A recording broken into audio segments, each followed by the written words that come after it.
She thought she was marrying a farmer. She discovered she'd married an empire built on blood. When Eliza Monroe stepped off that stagecoach in 1880s Montana, she believed Nathan Cole's letters, humble wheat fields, honest work, a simple life. But the truth? He controlled half the territory. And the woman who came before her? She died for discovering his secrets. This is the story of a mail-order bride who became a witness, a pawn who became a threat, and a woman who chose justice over survival. Stay until the end, hit that like button, and comment your city below so I can see how far this story travels. Because what happened in Ridgway, Montana changed everything. The stagecoach rattled to a stop in a cloud of dust and dying light, and Eliza Monroe pressed her gloved hand against the window frame, steadying herself as the wheels finally ceased their relentless grinding. Through the scratched glass, she could see Ridgway, Montana Territory, a collection of wooden buildings huddled together like frightened children against the vast, indifferent wilderness. The late afternoon sun painted everything in shades of amber and shadow, making the frontier town look almost welcoming, almost like the beginning of something instead of the end of everything she'd ever known. She was 24 years old, alone, and exactly $3 away from destitution. "Ridgway Station!" the driver called out, his voice weathered and rough. "End of the line, folks. Watch your step now." Eliza gathered her belongings. One carpet bag containing everything she owned in this world, one worn Bible her mother had given her before the fever took her, and one letter creased and reread so many times the paper had gone soft as fabric. The letter that had brought her here. The letter that promised her a future. "Dear Miss Monroe, I am a wheat farmer in Montana Territory, 32 years of age, with a modest homestead and prospects for expansion. I seek a woman of good character and practical disposition for marriage. The work is honest, the land is clean, and while I cannot promise luxury, I can promise respect, protection, and a home. If you are willing to build a life with a man who values hard work and simple truths, I believe we could suit one another well. Yours, respectfully, Nathan Cole." Simple truths. Eliza had clung to those words during the 3-week journey from Boston. Simple truths in a life that had become unbearably complicated after her father's death, after the seamstress shop closed, after the landlord made it clear that a young woman alone could pay her rent in more than one way. She'd chosen Montana instead. She'd chosen a stranger who wrote about wheat and homesteads and honest work. She'd chosen hope over certainty, and now, stepping down from the stagecoach into the dust of Ridgway, she wondered if hope had been foolish all along. "Miss Monroe?" The voice was deep, careful, and when Eliza turned, she saw him for the first time. Nathan Cole was tall, broad-shouldered, with dark hair that needed cutting and eyes the color of storm clouds. He wore work clothes, a simple cotton shirt with the sleeves rolled to his elbows, canvas trousers, and boots that had seen considerable use. His hands, she noticed, were calloused, a working man's hands. He held his hat against his chest and regarded her with an expression that seemed equal parts curiosity and caution. "Mr. Cole," she said, and her voice came out steadier than she'd expected. "Yes, I'm Eliza Monroe." For a moment they simply looked at each other. Eliza was acutely aware of how she must appear, travel-worn, thin from weeks of meager meals, her dark blue dress clean but mended in several places. She'd done her best with her appearance, pinning her brown hair into a neat bun and washing her face at the last station, but she knew she looked like what she was, a woman with no other options, arriving at the last door that might open for her. If Nathan noticed or cared, he didn't show it. He nodded once, placed his hat back on his head, and reached for her carpet bag. "Welcome to Montana Territory," he said. "I hope the journey wasn't too difficult." "It was long," Eliza admitted, "but I'm grateful to be here." She wasn't sure that was true, but it seemed like the right thing to say. Nathan loaded her bag onto a wagon that waited nearby, a simple farm wagon drawn by 2 sturdy horses. Everything about the scene reinforced what his letters had promised: modest, practical, honest. A farmer come to collect his mail-order bride. Eliza climbed onto the wagon seat, arranging her skirts, and tried to quiet the anxious drumming of her heart. "The homestead is about an hour's ride," Nathan said as he took up the reins. "We'll arrive before full dark." "That's fine," Eliza said. Then, because the silence felt too heavy. Your letters mentioned wheat. Is the harvest already done? Mostly. Nathan's eyes stayed on the road ahead. It's been a good year. Dry, but we managed. And the homestead. Is it just you managing the land, or do you hire help? There was the briefest pause before Nathan answered. I have help during harvest season. Otherwise, I manage well enough. Eliza nodded, filing away the information. She'd grown up in Boston, daughter of a clerk, and knew nothing about farming, but she was a quick learner. She'd have to be. Her survival depended on making herself useful, on becoming whatever kind of wife a wheat farmer needed in this harsh, wild place. The wagon rolled through Ridgeway proper, such as it was. Eliza counted one main street, perhaps 20 buildings total, a general store, a saloon, what looked like a land office, a church with a crooked steeple, and a scattering of houses. A few people stopped to watch them pass. A woman in a faded calico dress stood on a porch, her hand shading her eyes, her expression unreadable. Two men outside the saloon paused their conversation, tracking the wagon with their gazes until it turned north onto the open road. Is Ridgeway the nearest town? Eliza asked. Nearest town of any size, Nathan said. There are smaller settlements scattered throughout the valley, homesteads, mostly. Ridgeway has the land office, the territorial magistrate when he visits, and supplies. You'll get to know it well enough. They left the town behind, and the landscape opened before them. Rolling grassland that seemed to stretch forever, broken occasionally by clusters of cottonwood trees following the curves of distant creeks. Mountains rose in the west, their peaks still holding snow despite the late summer heat. The sky was enormous, pressing down with a weight Eliza had never felt in Boston, where buildings crowded close and hemmed in the view. It's very... Eliza searched for a word. Vast. That bothers some people, Nathan said. The space, the quiet. Some women find it lonely. Have there been other women? The question escaped before Eliza could stop it, and she felt her cheeks warm. I'm sorry, that's not my business. It's a fair question. Nathan's voice remained even. No, you're the first.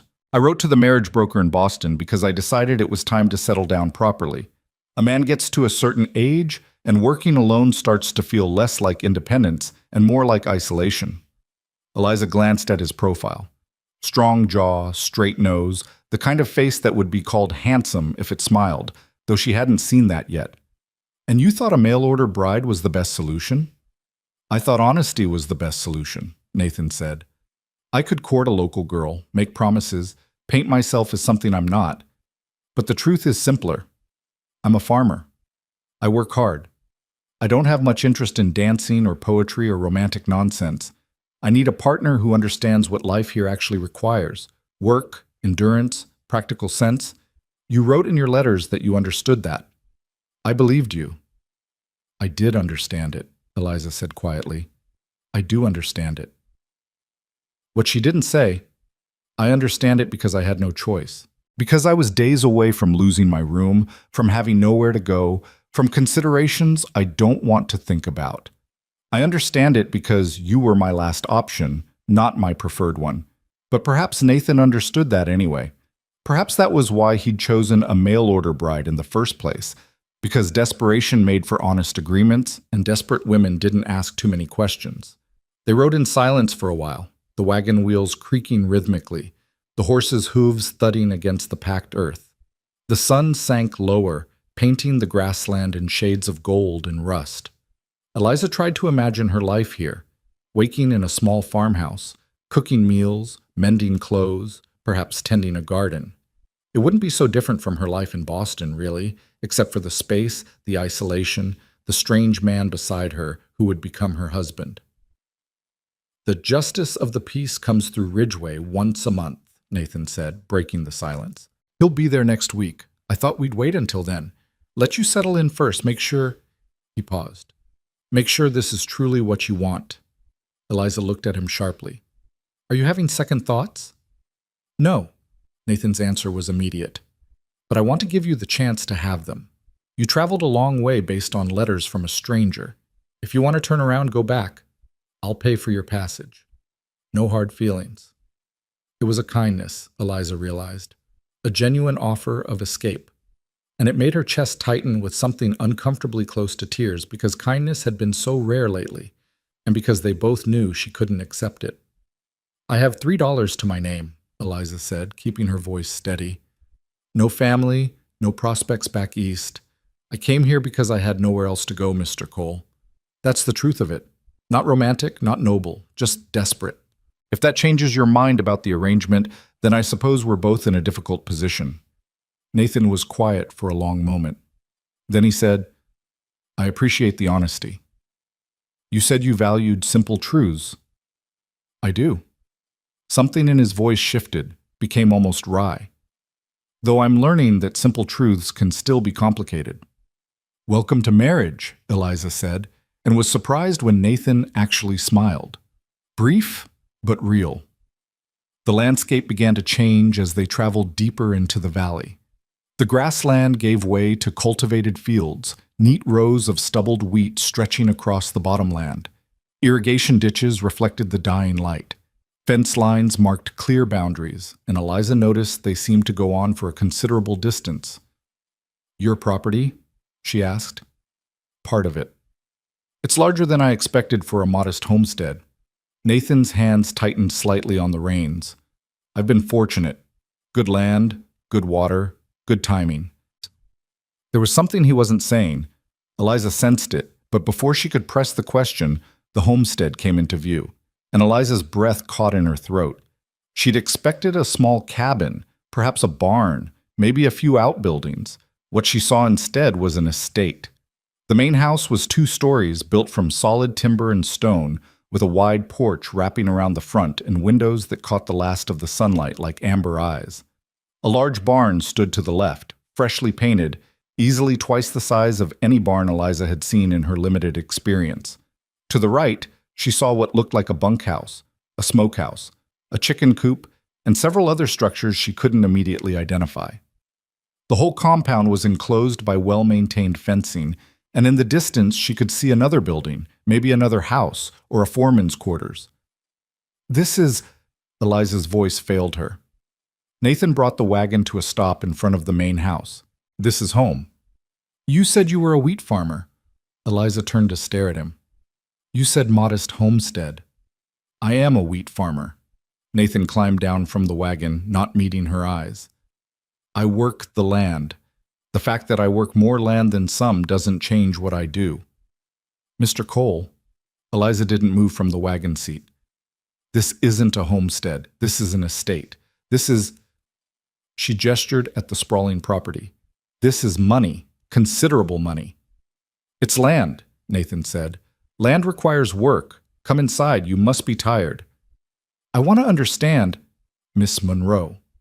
Nathan finally looked at her directly, and his expression was unreadable. "You said you came here because you had nowhere else to go. You said you understood what practical partnership meant. This is the partnership I'm offering, this land, this house, this life. Does it matter that it's bigger than you expected?" "It matters that you lied." "I didn't lie." Nathan's voice hardened. "I told you I was a farmer." "I am. I told you I had a homestead. I do. I told you the work was honest. It is. What I didn't tell you was how much I'd managed to accumulate, because I wanted a wife, not a woman chasing money. And now that I'm here, you think I won't ask questions?" "Now that you're here," Nathan said, "I think you'll make a practical decision. You can stay, marry me next week, and have security, safety, and a future. Or you can insist on being offended by my omission, and I'll take you back to Ridgeway in the morning with money for passage east. Your choice." They stared at each other in the dimming light. Eliza's mind raced, trying to reconcile the simple farmer from the letters with this empire sprawled before her, this man who deliberately concealed the truth while calling it honesty. But he was right about one thing: she had no other options. "I'll stay," Eliza said finally, "but I want to understand what I'm walking into, Mr. Cole. No more omissions." Nathan nodded. "Fair enough. Let me get you settled first. Then we'll talk." He reached up to help her down from the wagon, and Eliza took his hand, those calloused, work-worn hands that belonged to a man who was apparently far more than a simple wheat farmer.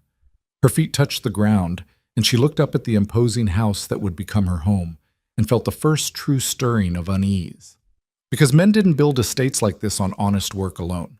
Not in Montana Territory, not in these years when land was disputed and blood was cheap. And men who concealed the truth about their wealth might conceal other truths as well. The front door opened before Nathan could knock, and a woman appeared, middle-aged, sturdy, with sharp eyes and graying hair pulled into a severe bun. She wore a simple house dress and an apron, and she studied Eliza with an expression that managed to be both welcoming and assessing. "Mrs. Grady," Nathan said, "this is Miss Monroe. She'll be staying in the guest room upstairs. Can you help her get settled?" "Of course, Mr. Cole." Mrs. Grady's voice was brisk, efficient. She stepped aside to let them enter.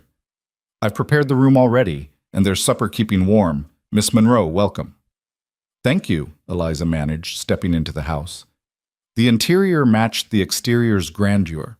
Polished wood floors, a staircase with a carved banister, furniture that looked both expensive and comfortable. Oil lamps cast warm light across everything, and Eliza could smell something cooking that made her stomach clench with sudden, fierce hunger. "Mrs. Grady manages the household," Nathan explained. "She'll help you learn the routines, introduce you to the other staff." "Other staff?" Eliza repeated faintly. "Cook comes in for major meals. 2 girls from town help with laundry and heavy cleaning. And there are the ranch hands, of course, but they stay in the bunkhouse and won't trouble you." Ranch hands, plural. Eliza felt as though the ground had shifted beneath her feet, and she was still trying to find her balance. "Mr. Cole, in your letters you said—" "I know what I said." Nathan's voice was gentle but firm, "and I meant it. This is still just a farm, Miss Monroe, just bigger than you expected.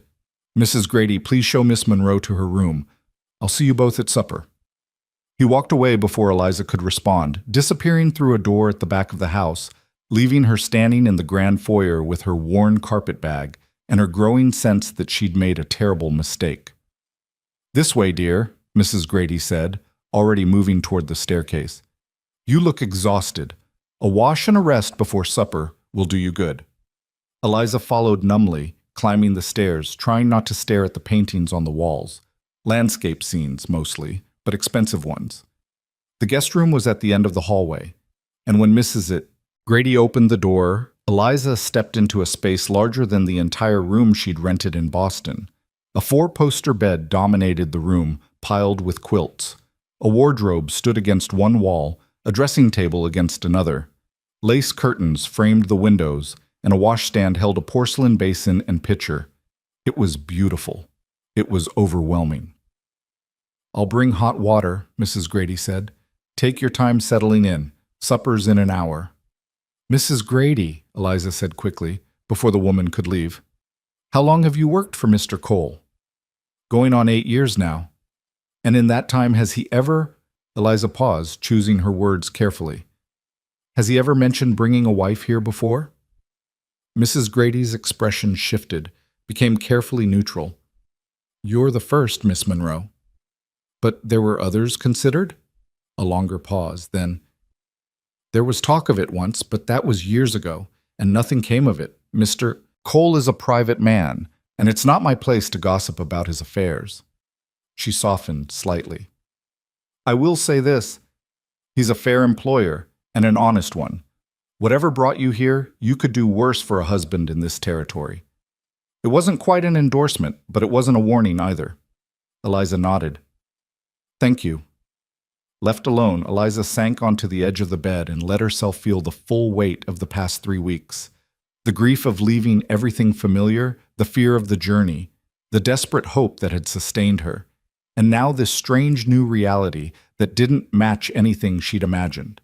She'd expected hardship, isolation, a small cabin, and hard work. She'd expected to earn her keep through cooking and mending, through making herself indispensable to a man who needed help running a modest farm. Instead, she'd arrived at something that looked suspiciously like wealth, married to a man who deliberately misrepresented himself, surrounded by staff and structures that suggested this was far more than honest wheat farming. Eliza stood and walked to the window. From here, she could see the valley spreading out in the dusk, the mountains dark against the dimming sky. Somewhere out there were the other buildings she'd glimpsed, The land that apparently belonged to Nathan Cole, the empire he'd built while calling himself a simple farmer. And somewhere in this house were the answers to questions she was only beginning to formulate. Why had he misrepresented himself? What was he protecting? And what had happened to the other woman Mrs. Grady had almost mentioned, the one there'd been talk of years ago? A knock on the door interrupted her thoughts. Mrs. Grady returned with a pitcher of hot water and fresh towels. "One more thing, Miss Monroe," the older woman said as she set down the pitcher. "You'll find that folks in Ridgeway have opinions about Mr. Cole. Some respect him, some fear him, some resent him. If I might offer advice, form your own judgment. Don't let gossip make up your mind for you." "Is there much gossip?" "Always is, when a man does well for himself." Mrs. Grady moved toward the door, then paused. "But there's gossip, and then there's truth. Sometimes they overlap, sometimes they don't. You seem like a smart young woman. Trust yourself." She left before Eliza could ask what she meant. Eliza washed her face and hands, changed into her other dress, only marginally better than the one she'd traveled in, and tried to prepare herself for supper. Tried to prepare herself for sitting across from Nathan Cole and demanding real answers, no more omissions, no more careful misdirection. She was pinning up her hair when she heard voices outside, men's voices, low and urgent. Eliza moved to the window and looked down. In the yard below, Nathan stood talking with another man, someone Eliza didn't recognize. The stranger wore better clothes than the ranch hands, and his horse looked expensive. Their conversation was brief, intense, and ended with the stranger riding away at speed while Nathan stood watching, his shoulders tense. Eliza stepped back from the window, her unease deepening. She thought of Mrs. Grady's words. Some respect him, some fear him, some resent him. She thought of the careful way Nathan had phrased everything, never quite lying, but never revealing the full truth. She thought of the estate spread before her, the wealth accumulated in a territory where land disputes were common and violence was cheaper than lawyers. And she thought, with cold clarity, I don't know what I've walked into. But it's not what I expected, and I'm not sure I can walk back out. When the dinner bell rang, Eliza straightened her shoulders, lifted her chin, and went downstairs to face her future husband, whoever he actually was. The dining room was smaller than she'd expected, more intimate, though the furniture was still finer than anything she'd known. Nathan stood when she entered and gestured to the seat across from him. "I hope the room is comfortable," he said. "It's lovely." Eliza sat, folding her hands in her lap. "More than I expected, like everything else." Nathan had the grace to look slightly uncomfortable. "I suppose we should have that conversation now." "I suppose we should." Mrs. Grady entered with plates of food, beef stew, fresh bread, vegetables that must have come from a substantial garden. She served them efficiently and withdrew, leaving them alone. For a moment, neither spoke. Then Eliza said, "Who was the man who came to see you, the one who rode away so quickly?" Nathan's eyebrows rose. "You were watching?" "I was standing by the window. I didn't mean to spy, but I couldn't help noticing the conversation looked urgent." "That was James Hartford. He manages one of the line shacks on the eastern property." Nathan cut into his bread. There had been some trouble with fence lines, nothing serious. "One of the line shacks," Eliza repeated. "How many properties do you own, Mr. Cole?" Nathan set down his knife. 3 main parcels, plus the homestead here. About 2,200 acres total, though not all of it is under cultivation." 2,200 acres. Eliza had no frame of reference for that number, but she knew it was substantial. "And you manage all of this yourself?" "I have foremen, ranch hands. During harvest, I hire additional help from town." He met her eyes. "I work the land personally, Miss Monroe. I'm not some absentee owner, but yes, I have help. A man would be a fool to try managing this much alone." "A modest homestead," Eliza said quietly. "I grew up on a modest homestead," Nathan said. 40 acres, barely enough to support a family. I remember what that was like. The constant worry, one bad year away from losing everything. When I had the chance to expand, I took it. I kept taking it. And yes, I've done well. But I'm still a farmer. I still work this land with my own hands." "How did you expand so quickly?" Eliza asked. "Land in Montana territory isn't cheap, and you're what, 32? How does a man accumulate 2,200 acres by 32? Nathan was quiet for a long moment. Then he said, carefully, "That's not an answer. It's the only answer I can give you right now." He leaned forward. "Miss Monroe, Eliza, I understand your confusion. I understand why you feel misled, but there are aspects of my business that are complicated, that involve other people's interests, that I can't fully explain in one evening. What I can tell you is that I've never broken the law. I've never hurt anyone. I've built something legitimate through hard work and smart decisions. That's the truth. But not the whole truth."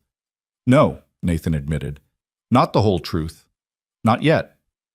Eliza studied him. This man who'd written her careful, modest letters while sitting in this grand house, who dressed like a common farmer while owning enough land to support a small town, who met her eyes now with something that looked almost like regret. "Will you ever tell me the whole truth?" she asked. "If you stay," Nathan said, "if you marry me, then yes, eventually you'll understand everything. But I need time, Eliza. Time for you to see that I'm not dangerous, that this life isn't dangerous. Time for you to decide if you can trust me." "You're asking me to marry you on faith." "I'm asking you to marry me on practical terms," Nathan corrected. "You need security. I need a wife.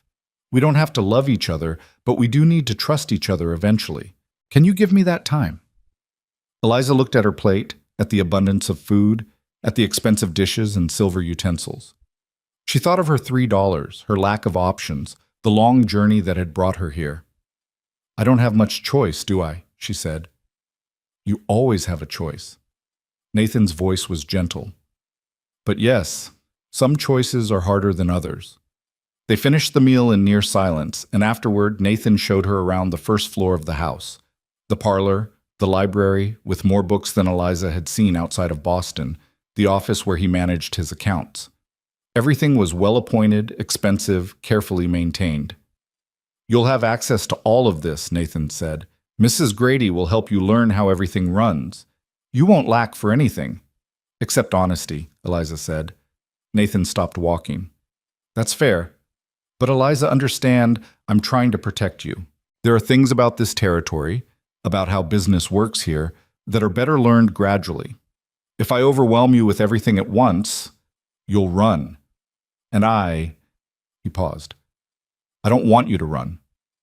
There was something vulnerable in his voice, something that made Eliza see him differently for just a moment, not as a man concealing secrets, but as someone genuinely trying to build something, to make this strange arrangement work, despite its awkward beginning. "I won't run," Eliza said quietly. "But I won't be kept in the dark forever either. If we're going to be partners, Mr. Cole, then I need to be treated as one. Eventually." "Eventually," Nathan agreed. "I promise." That night, lying in the grand guest room with moonlight streaming through the lace curtains, Eliza stared at the ceiling and tried to make sense of everything. She'd come here expecting hardship and found luxury. She'd come expecting loneliness and found a household of staff. She'd come expecting honesty and found careful omissions. But she'd also come expecting to have no choice. And that, at least, remained true. In the morning, she would wake in this strange house and begin learning how to be Nathan Cole's wife. She would marry him in a week, become mistress of this estate, take on whatever responsibilities that entailed. She would do it because she had to, because survival sometimes meant accepting situations that weren't what you'd hoped for, because sometimes the only way forward was through. But she would also do something else. She would watch, listen, and learn. She would figure out what Nathan was hiding and why. She would understand the empire he'd built and how he'd built it. And she would decide on her own terms whether she could live with whatever truth she uncovered. Because Eliza Monroe might be desperate, might be poor, might be out of options, but she wasn't stupid, and she wasn't blind. And if Nathan Cole thought she'd be content playing the grateful bride who asked no questions, he was about to discover he'd chosen the wrong woman for that role. Morning came too early, announced by roosters and the sound of men's voices in the yard below. Eliza dressed quickly in the dim pre-dawn light, choosing her sturdier dress and pinning her hair back with efficient movements. Whatever this day held, she would face it directly. No more confusion, no more passive acceptance. If she was going to be Nathan Cole's wife, she needed to understand exactly what that meant. She found Nathan in the kitchen, already dressed for work, drinking coffee while Mrs. Grady prepared breakfast. He looked up when she entered, surprise flickering across his face. "You're up early?" he said. "I'm used to working." Eliza accepted the coffee Mrs. Grady poured for her. "In Boston, the seamstress shop opened at 6. I thought I'd see how things run here." Nathan studied her for a moment, then nodded. "Fair enough. After breakfast, I'll show you around properly. The full operation, not just the house." "I'd appreciate that." They ate quickly. Eggs, bacon, fresh bread with butter that tasted nothing like the margarine Eliza had survived on in Boston. Through the kitchen window, she could see ranch hands gathering by the barn, perhaps a dozen men, all armed. She noticed that detail immediately. Every single one wore a pistol on his hip. "Why are they armed?" she asked. Nathan followed her gaze. "This is Montana territory, Eliza. Everyone's armed. It's practical, not threatening." "For protection against what?" "Wolves, bears, sometimes cattle thieves." Nathan stood carrying his plate to the wash basin. "Sometimes disputes with neighbors over water rights or fence lines. It's the reality of frontier life." But the way he said it, carefully, as though choosing each word, made Eliza think there was more to the story. She filed the observation away and followed him outside. The morning air was crisp and cold, carrying the smell of hay and horses and wood smoke. The sun hadn't yet cleared the mountains, and everything was painted in shades of blue and gray. Nathan led her toward the barn, where the ranch hands had gathered. Their conversation stopped when they saw Eliza approach. "Men," Nathan said, his voice carrying authority Eliza hadn't heard before. "This is Miss Eliza Monroe. We'll be married next week, and she'll be mistress of this house. You'll treat her with the same respect you show me. Understood?" A chorus of "yes, sir," and "ma'am" followed. The men ranged in age from barely 20 to well past 50, all weathered by sun and work, all wearing those ubiquitous pistols. They regarded Eliza with curiosity but not hostility. "That's Tom Fletcher," Nathan indicated a gray-haired man who nodded to Eliza. "He's the foreman. Been with me since I started expanding. Anything you need from the men, you go through Tom." "Ma'am," Tom said, touching the brim of his hat. His voice was rough but respectful. "Welcome to the Cole Ranch." "Thank you, Mr. Fletcher." Nathan continued introducing the key personnel, the barn manager, the lead wrangler, the men who handled irrigation and fence maintenance. Eliza tried to commit names and faces to memory, aware that these men would be her responsibility too once she married Nathan.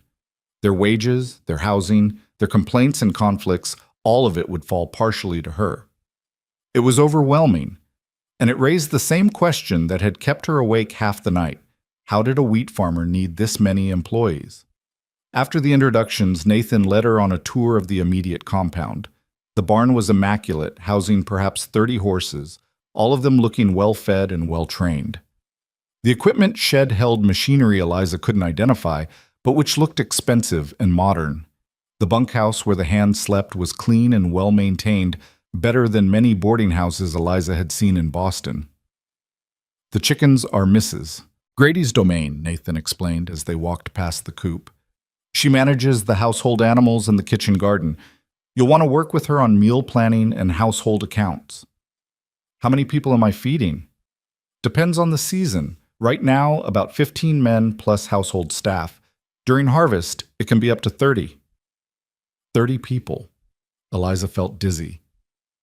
"And the cost of all this gets offset by production," Nathan said. "A good harvest year more than covers operational costs.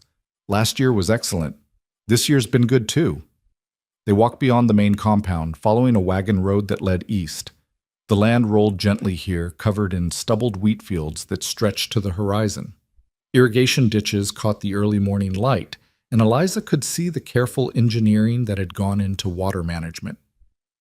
"How much of this is yours?" she asked. "Everything you can see from here to those cottonwoods."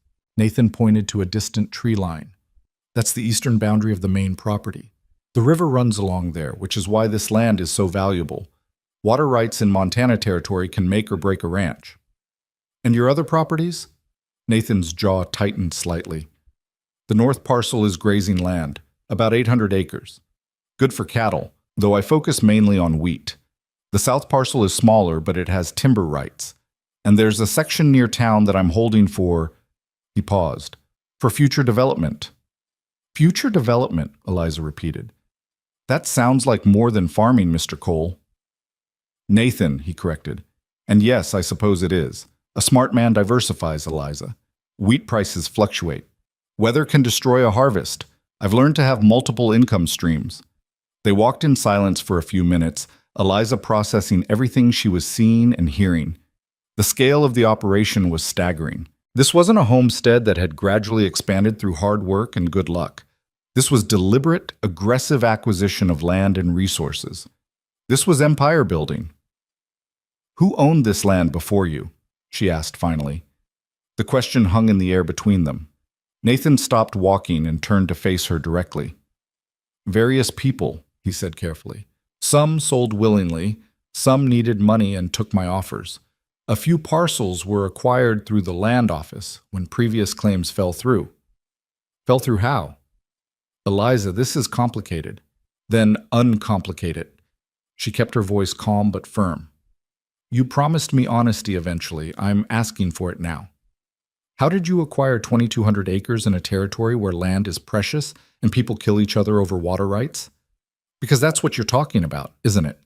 When you arm your ranch hands, when you talk about disputes with neighbors, that's not about wolves and cattle thieves.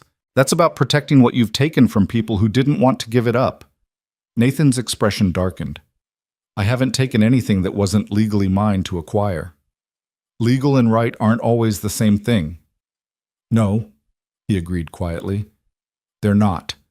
But I've worked within the law, Eliza. I've made smart purchases, sometimes hard purchases, but legal ones.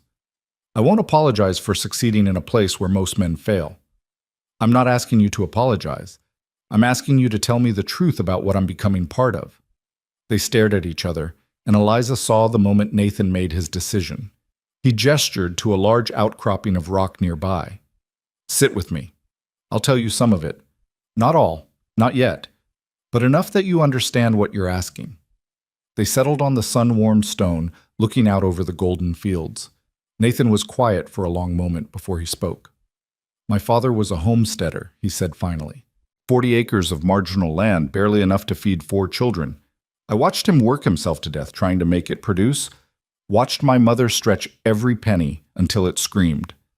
When I was 16, a drought hit. We lost everything, the land, the house, everything. My parents died that winter, fever and pneumonia, but really it was despair that killed them. He paused, and Eliza saw real pain in his face. I swore I'd never be that vulnerable again, Nathan continued. Never be at the mercy of weather or chance or other men's decisions.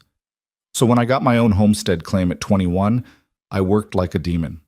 I saved every cent. And when the opportunity came to buy adjoining land from a man who wanted to leave Montana, I borrowed money and bought it. Then I bought more. And more. How did you borrow that much money? Eliza asked. There was a man, Nathan said slowly. A businessman from back east who saw potential in Montana territory. He provided capital to men he thought would succeed in exchange for certain considerations. What kind of considerations? Support for his business interests, help acquiring specific properties he wanted, information about local land office dealings. Nathan met her eyes. Nothing illegal, Eliza, but not entirely comfortable either. Who is this man? His name is Charles Morrison.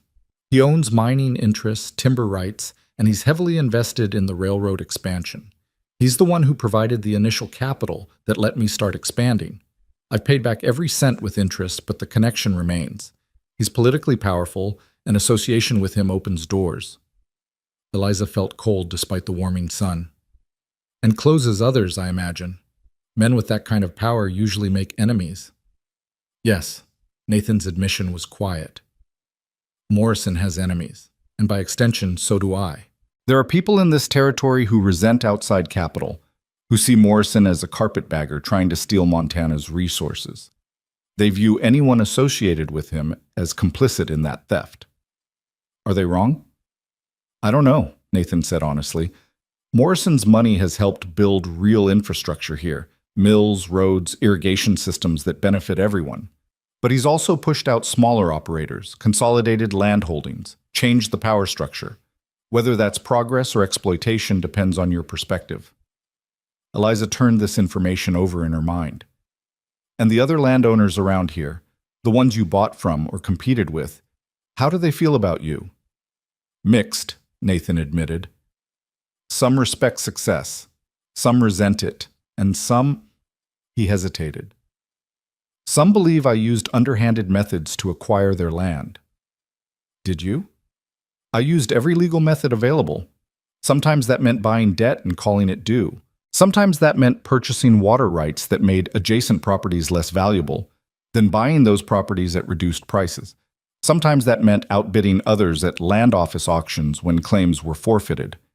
He looked at her directly. Was it ruthless? Yes. Was it illegal? No. But it made you enemies. Significant ones, yes. Eliza stood, pacing a few steps away from the rock. Below them, the wheat fields stretched golden and peaceful, but now she understood what lay beneath that tranquility: conflict, resentment, ruthless ambition.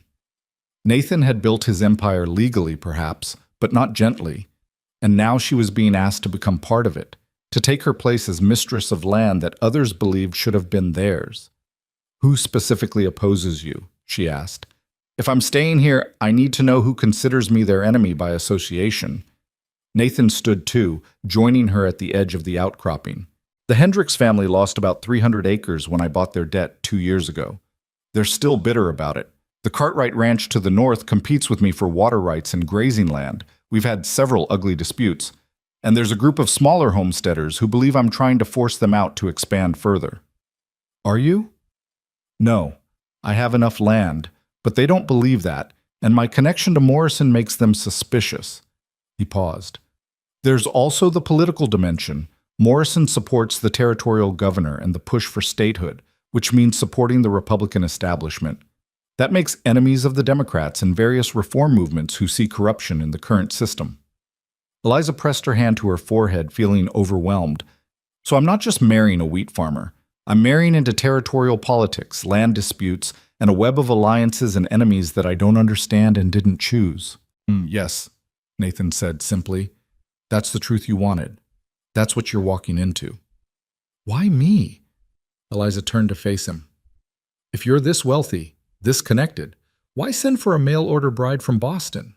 You could have courted any woman in Montana territory, made a strategic marriage alliance that would have strengthened your position.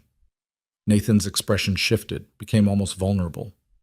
Because every woman in Montana territory knows exactly who I am and what I represent. They'd marry me for the money or the power or because their families pressured them into a strategic alliance. I wanted someone who saw me as a wheat farmer first, who chose me for practical reasons but honest ones. Someone who wasn't already part of this political mess. Someone you could keep ignorant, Eliza said.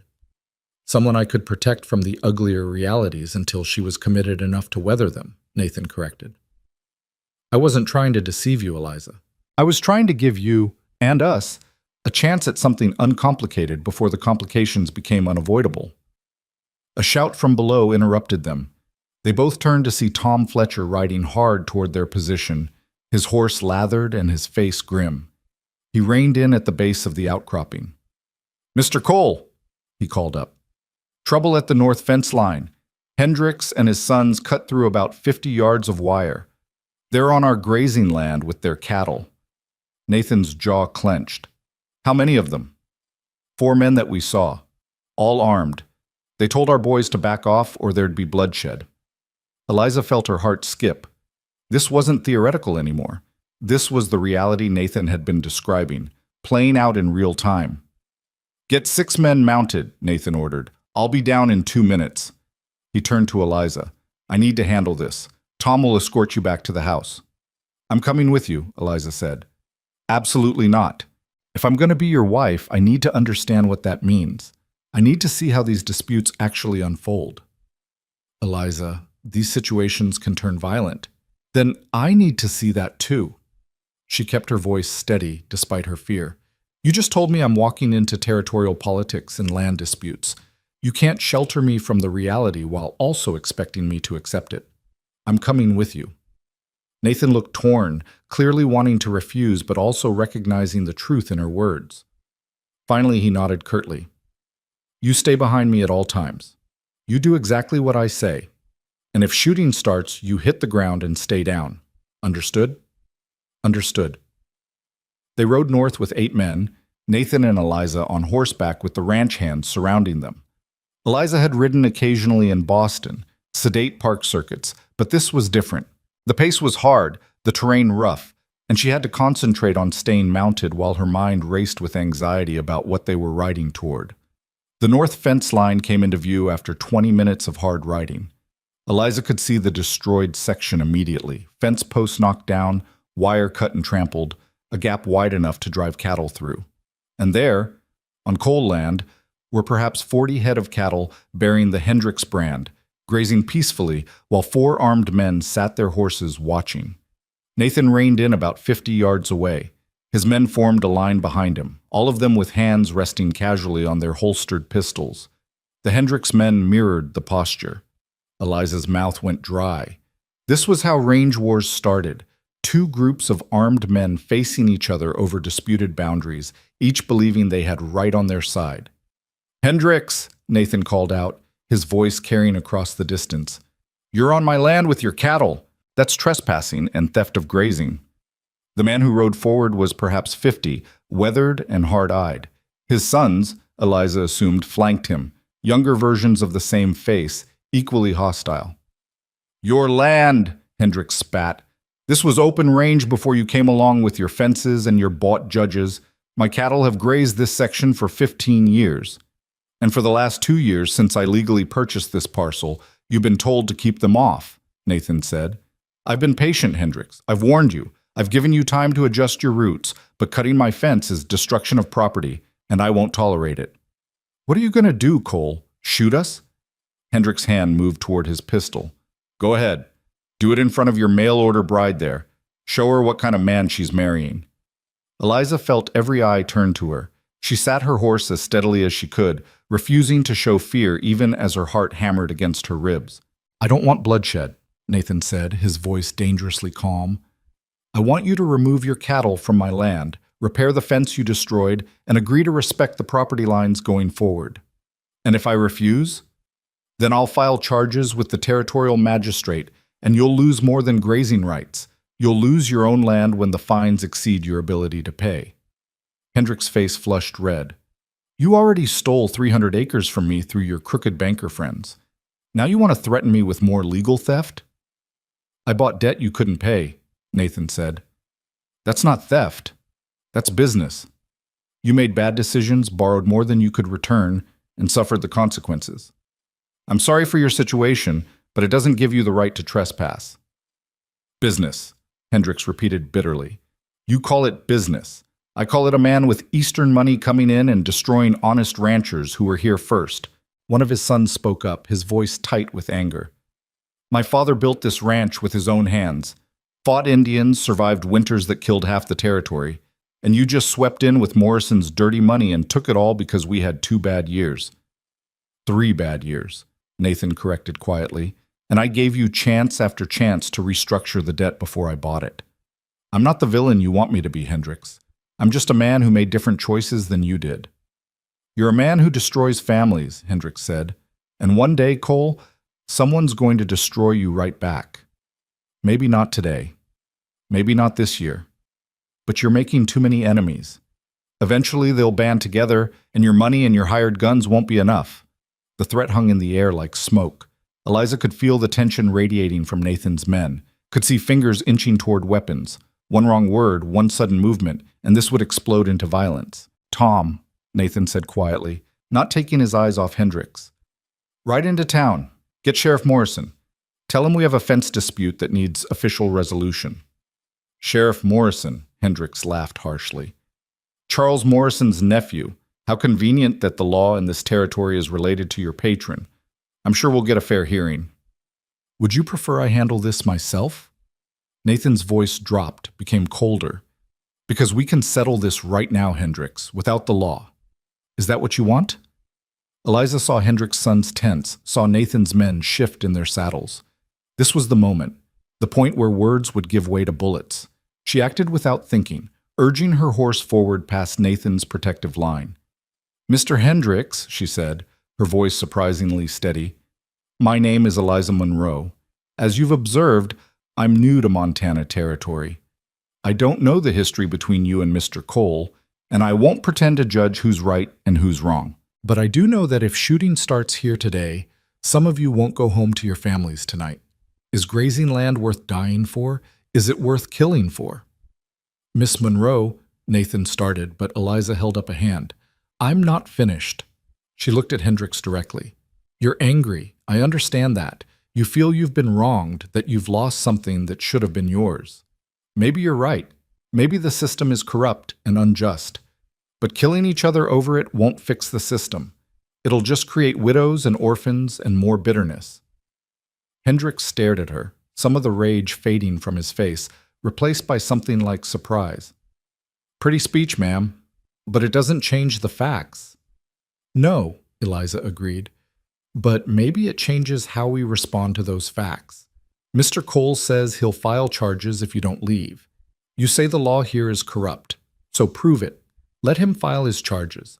Let the magistrate rule. And if the ruling is unjust, make sure everyone in the territory knows it. Create a record of corruption instead of just complaining about it. And in the meantime, I lose my cattle's grazing land?" "In the meantime, you don't lose your life," Eliza said. "And neither do your sons. Surely that's worth something." For a long moment, no one moved. Then Hendricks let out a long breath and lowered his hand from his pistol. "You got yourself an interesting wife, Cole," he said. "Smart and brave, which is more than you deserve." He turned to his sons. "Round up the cattle. We're leaving." "Pa," one of them started to protest. "I said we're leaving." Hendricks' voice was iron. "The lady's right. I won't make my boys orphans over grazing land, no matter how wronged I feel. We'll fight this legal, like she says. Let the whole territory see how Morrison's nephew rules." They began moving their cattle back through the destroyed fence section. As they worked, Hendricks rode closer to where Eliza sat her horse, Nathan tense beside her. "Word of advice, ma'am," Hendricks said quietly. "You seem like a decent woman. Don't let Cole's money make you forget that other folks are decent too. We're not all lazy fools who deserve to lose our land. Some of us just had bad luck and faced a system that was rigged against us." "I'll remember that, Mr. Hendricks." He nodded once and rode away to help his sons. Within 20 minutes, the cattle were back on Hendricks' land, and the men were mounting up to leave. But before they did, the youngest Hendricks' son turned back, his face flushed with anger and humiliation. "This ain't over, Cole," he shouted. "You might have won today, but Pa's right. You're making too many enemies, and one of these days you're going to push someone too far, and they're going to push back, hard." Then they were gone, dust rising behind them as they rode west. Nathan's men remained in position for several minutes, watching to make sure the Hendricks group truly departed. Finally, Tom Fletcher spoke. "That was well done, ma'am. Took courage to ride out there like that." "Or foolishness," Nathan said tightly. He turned to Eliza. "You could have been shot." "So could you," Eliza replied, "and you were about to be until someone provided a reason to step back. You're welcome, by the way." Nathan's jaw worked, clearly torn between anger at her risk-taking and grudging respect for her outcome. "We'll discuss this back at the house. Tom, leave 2 men here to repair the fence. The rest of you, back to work. And someone ride to town, tell Sheriff Morrison what happened. I want it on record, even if it doesn't result in charges." The ride back to the compound was silent and tense. Eliza's hand shook slightly on the reins as the adrenaline began to fade, replaced by the terrifying understanding of how close they'd come to violence. Men with guns, facing each other over land disputes, seconds away from bloodshed, and she'd ridden right into the middle of it. When they reached the barn, Nathan dismounted and helped Eliza down, his hands gripping her waist firmly. The moment her feet touched ground, he pulled her aside, away from the ranch hands. "Don't ever do that again," he said, his voice low and fierce. "Don't ever put yourself at risk like that." "I did what needed doing," Eliza said, though her voice shook slightly. "Those men were going to shoot each other, Nathan, over cattle and grazing rights. It's insane." "It's Montana territory," Nathan said. Land and water are everything here. Men do kill over them. And you standing between armed groups doesn't change that. It just means you could get caught in the crossfire. But I didn't get caught in the crossfire. I stopped the crossfire. Eliza pulled away from him, needing space. You told me I needed to understand what I was walking into. Well, now I understand. You have enemies, Nathan. Real ones. People who hate you enough to risk their lives confronting you. And from what I saw today, they might have good reason. Nathan's expression hardened. You heard one side of a complicated story.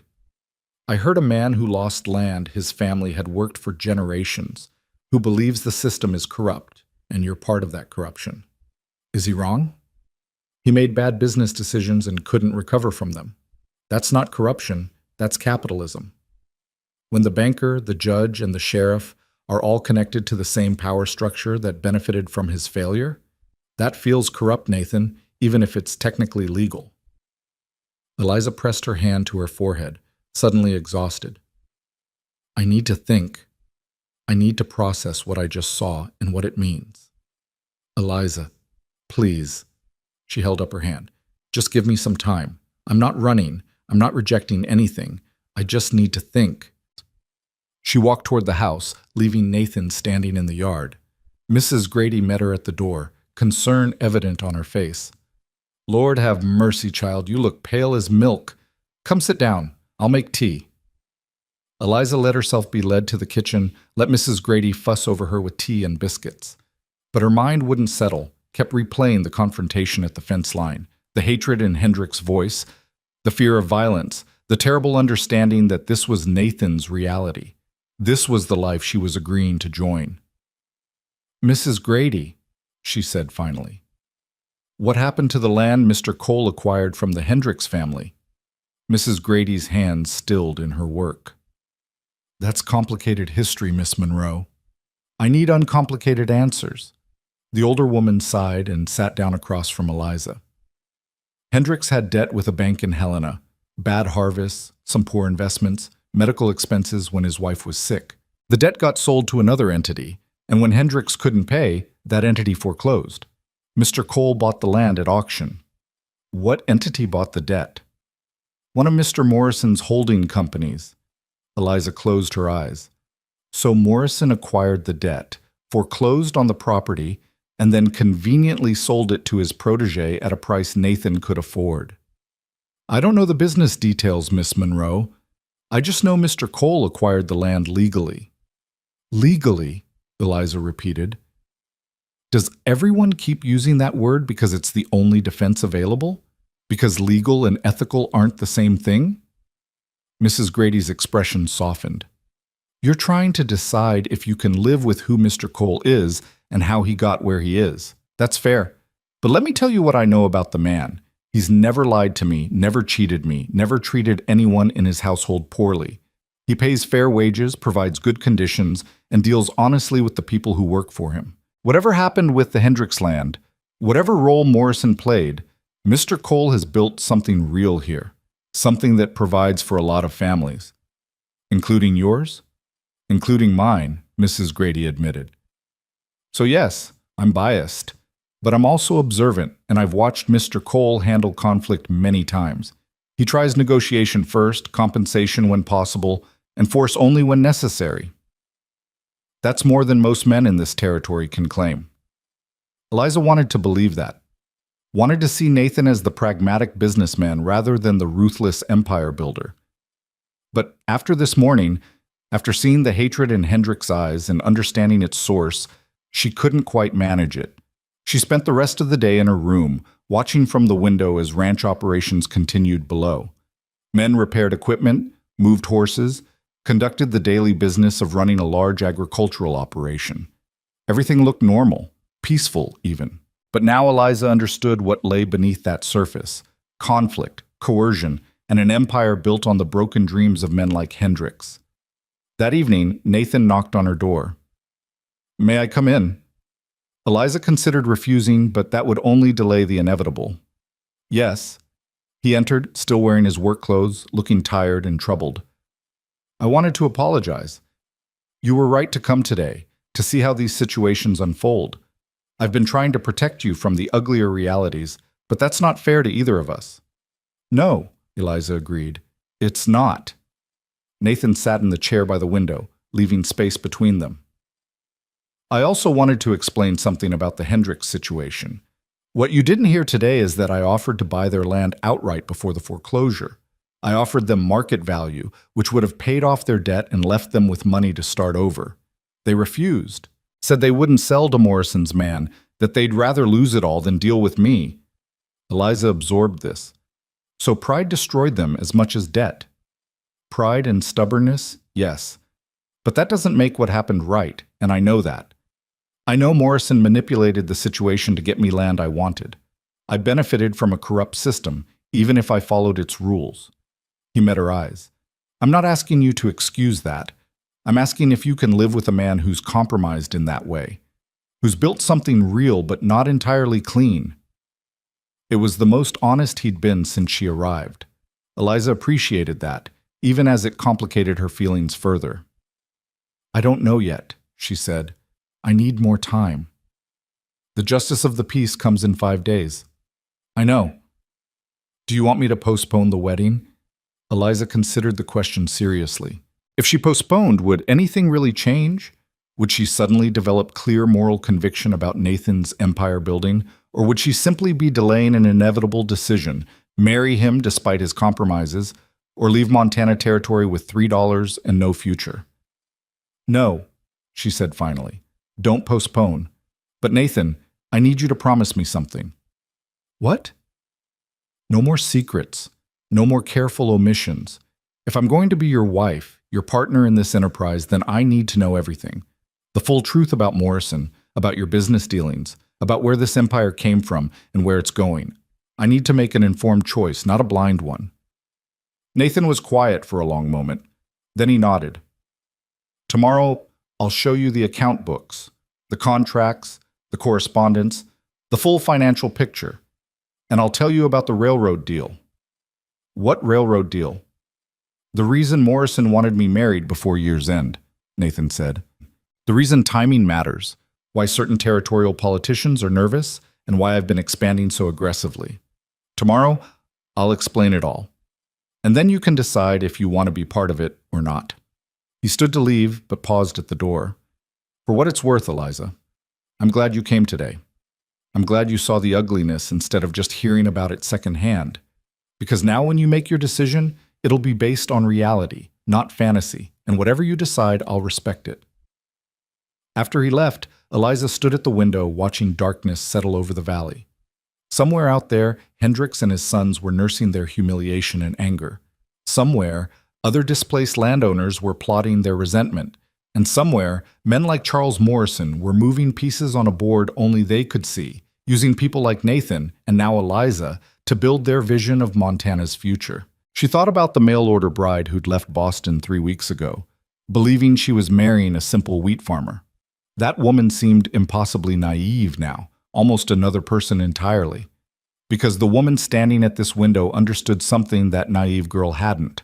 Power was never simple, empires were never clean, and survival sometimes meant making compromises that haunted you forever.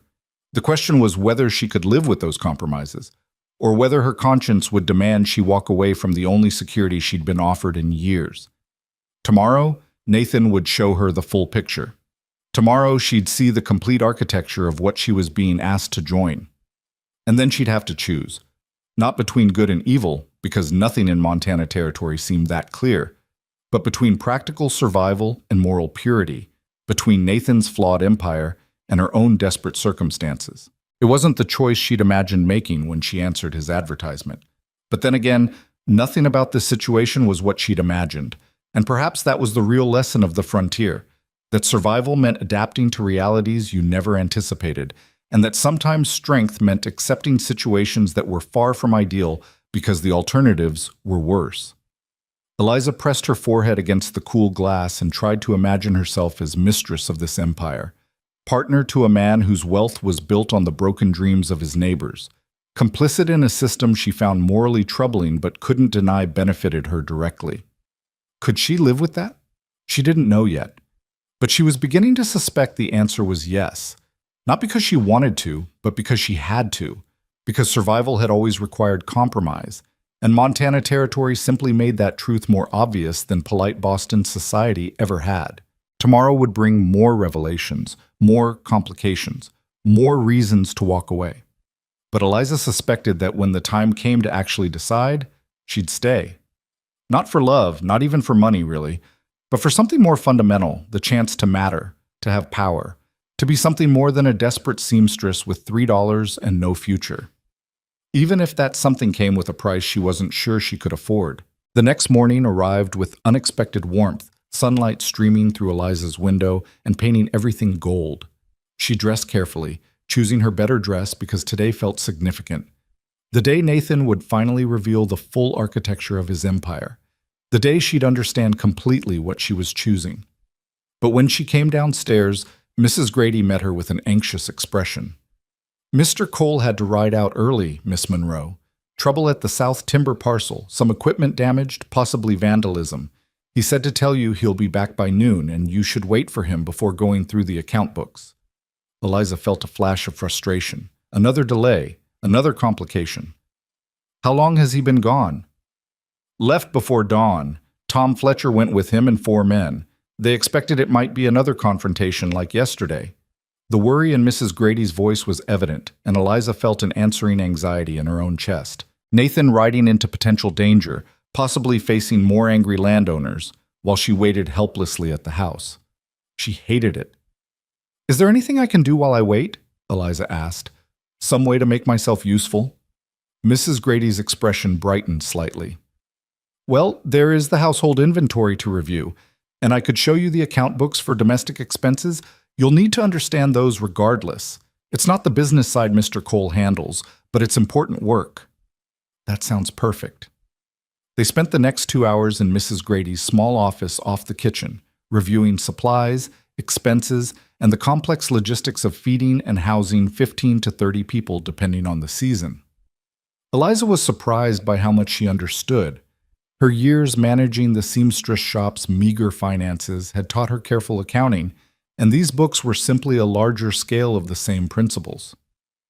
"You have a good head for numbers," Mrs. Grady observed. "Mr. Cole will appreciate that. The last woman who—" She stopped abruptly, her face flushing. Eliza looked up sharply. "The last woman who what?" "Nothing, Miss Monroe. I misspoke." "Mrs. Grady." Eliza kept her voice gentle but firm. "Yesterday you mentioned there'd been talk of Mr. Cole bringing a wife here before, and just now you started to say something about another woman. If there's history I should know about, please tell me. I can't keep stumbling over secrets." Mrs. Grady set down her pen, her hands trembling slightly. "It's not my place to discuss it."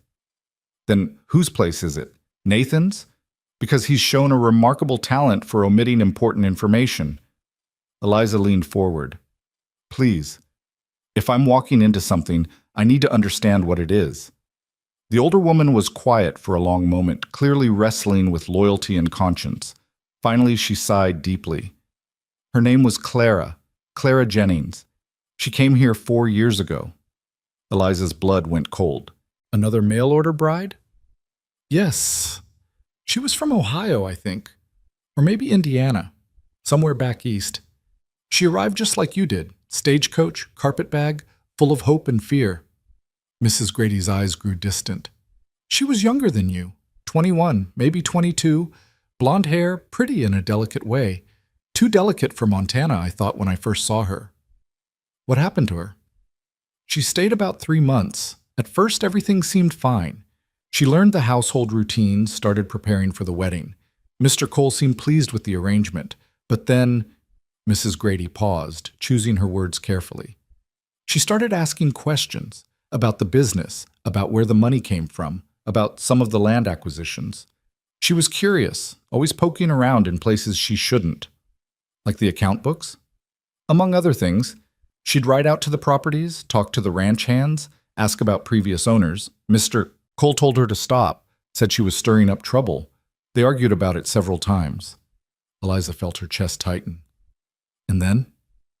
"And then one morning, she was gone. Left a note saying she couldn't go through with the marriage, that Montana territory wasn't right for her. She took the stagecoach back east and we never heard from her again. The story sounded plausible enough, but something in Mrs. Grady's tone suggested there was more to it. You don't believe that's what really happened? I believe she left, Mrs. Grady said carefully. I saw her get on that stagecoach myself, but the weeks before she left she seemed frightened, not just nervous about the marriage, genuinely frightened, and some of the questions she'd been asking. The older woman shook her head. She asked me once if I knew about a fire that happened 5 years ago. A homestead that burned, family died. She wanted to know if Mr. Cole had acquired that land afterward. Had he? Yes, but it was a tragedy, Miss Monroe, not a crime. Lightning strike during a dry spell happens in this territory. The family's surviving relatives sold the land and Mr. Cole bought it at a fair price. Nothing suspicious about it. Then why was Clara frightened? Mrs. Grady's hands twisted in her apron. I don't know. She wouldn't tell me the full story, just said she'd found something in the land office records, something that didn't add up. And then a few days later she was packing to leave. Eliza stood and walked to the window, her mind racing. A previous mail-order bride who'd asked too many questions about suspicious land deals, who'd found something troubling in official records, who'd left suddenly after becoming frightened. It could be innocent, a young woman who simply got cold feet about frontier life, or it could be something far darker. Mrs. Grady, you said you saw her get on the stagecoach. Did you see her leave Ridgeway?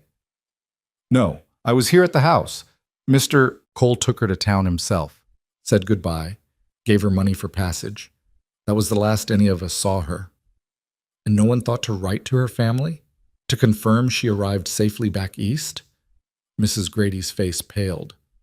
Mr. Cole said she'd asked for privacy, that she was embarrassed about the failed engagement. He said we should respect her wishes and not contact her. The cold feeling in Eliza's chest spread through her entire body. Do you know her family's address? Where she was from specifically? I don't. Mr. Cole handled all the correspondence with the marriage broker. Mrs. Grady stood abruptly. Miss Monroe, I shouldn't have told you any of this. Mr. Cole was cleared of any wrongdoing by the territorial authorities. They investigated when Clara's family inquired about her whereabouts, and they concluded she'd simply moved on, probably to California or Oregon. These things happen. Women come west, don't like what they find, and disappear into new lives. It's not sinister. But you don't believe that. I don't know what to believe, Mrs. Grady said, her voice breaking slightly. I know Mr. Cole is a good employer. I know he's treated me fairly, but I also know Clara was frightened, and now she's gone, and sometimes late at night I wonder if we should have tried harder to help her. Before Eliza could respond, they heard horses in the yard, Nathan returning. Mrs. Grady quickly gathered the account books, clearly eager to end this conversation. Please don't tell him I told you about Clara. He made it clear we weren't to discuss her with anyone. Made it clear how? He just said it was private business and people should respect that. Nothing threatening, just firm. Mrs. Grady hurried toward the door, then paused.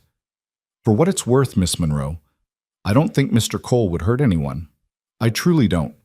But there are powerful people connected to his business, and sometimes powerful people do things that good men like Mr. Cole don't know about until it's too late. She left, and Eliza stood alone in the small office, her heart pounding. A previous bride who'd investigated suspicious land deals and then disappeared.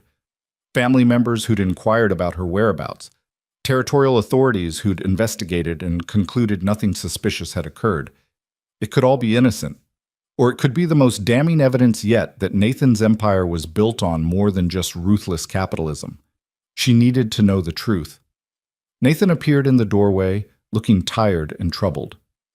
Eliza, I'm sorry about this morning. The equipment damage was worse than we thought.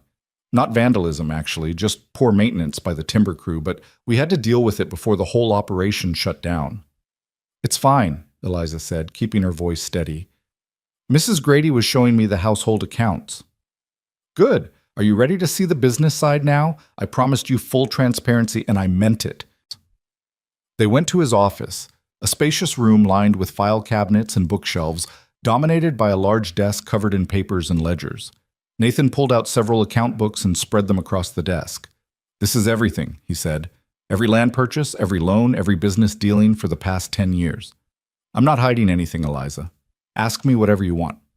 Eliza looked at the overwhelming array of documents and realized she had no idea where to start. She wasn't an accountant or a lawyer. She couldn't parse complex business dealings or identify fraud in legal contracts, but she could ask direct questions. "Tell me about Clara Jennings." Nathan's head snapped up, his expression going carefully blank. "Where did you hear that name?" "Does it matter? Tell me about her." He was quiet for a long moment, and Eliza watched him decide how much to reveal. "Clara was a mistake," he said finally. "I sent for a bride 4 years ago, before I'd fully thought through what that meant. She arrived, seemed fine initially, but then became obsessed with investigating my business dealings. She accused me of fraud, of theft, of conspiracy. It became unbearable, so I sent her back east with generous compensation and asked her to be discreet about the situation." "And was she? Discreet?" "I have no idea. I never heard from her again." "Did her family?" Nathan's jaw tightened. "There was some confusion when her family tried to reach her. They contacted the territorial marshal, who investigated. He concluded Clara had probably moved to a different state and simply didn't want to be found. It happens. Women seeking fresh starts, escaping family pressure. The marshal closed the case. Very convenient that the marshal concluded she'd simply disappeared of her own accord." "What exactly are you suggesting, Eliza?" Nathan's voice went cold. "That I harmed her? That I made her disappear? Because if that's what you're thinking, perhaps you should leave now before you end up with the same paranoid delusions Clara suffered from." It was the first time he'd spoken to her with real anger, and Eliza felt a flutter of genuine fear, but she pushed through it. "I'm suggesting that you've been hiding things since I arrived.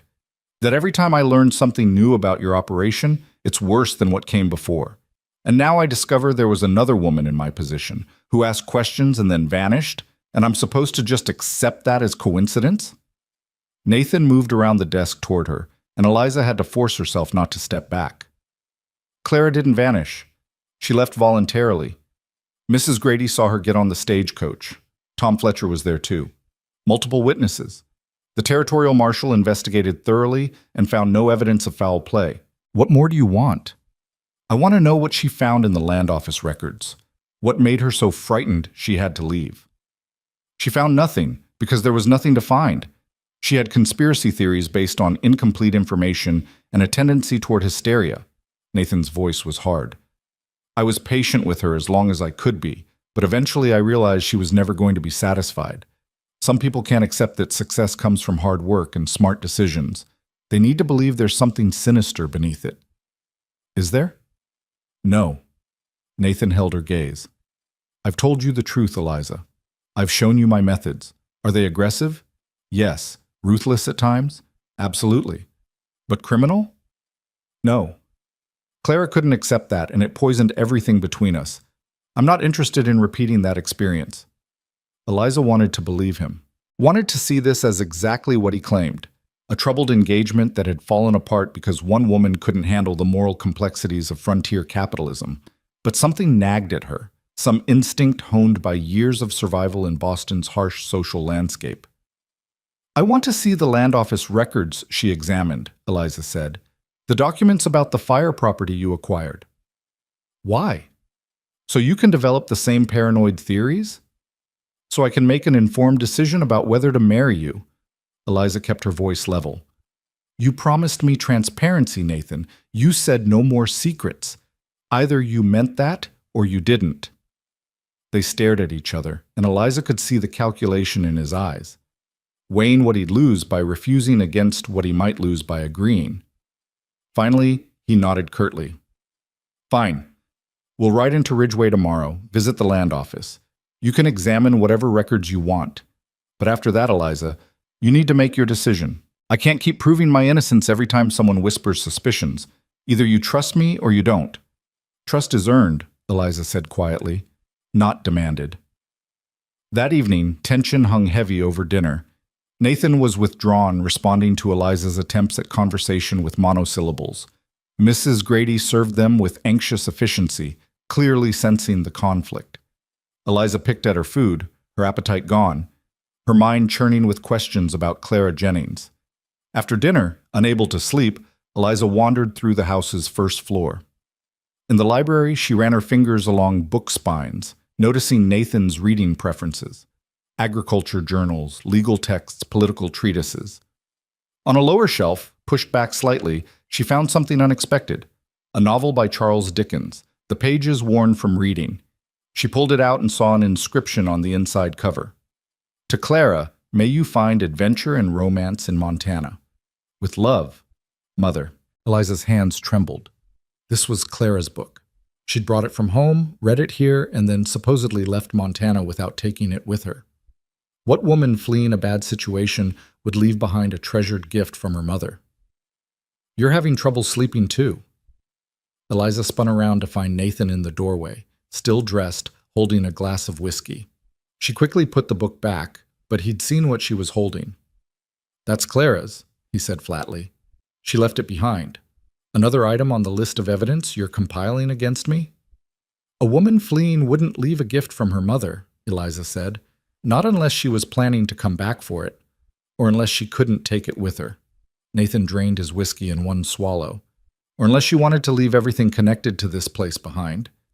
Some departures are about complete breaks, Eliza.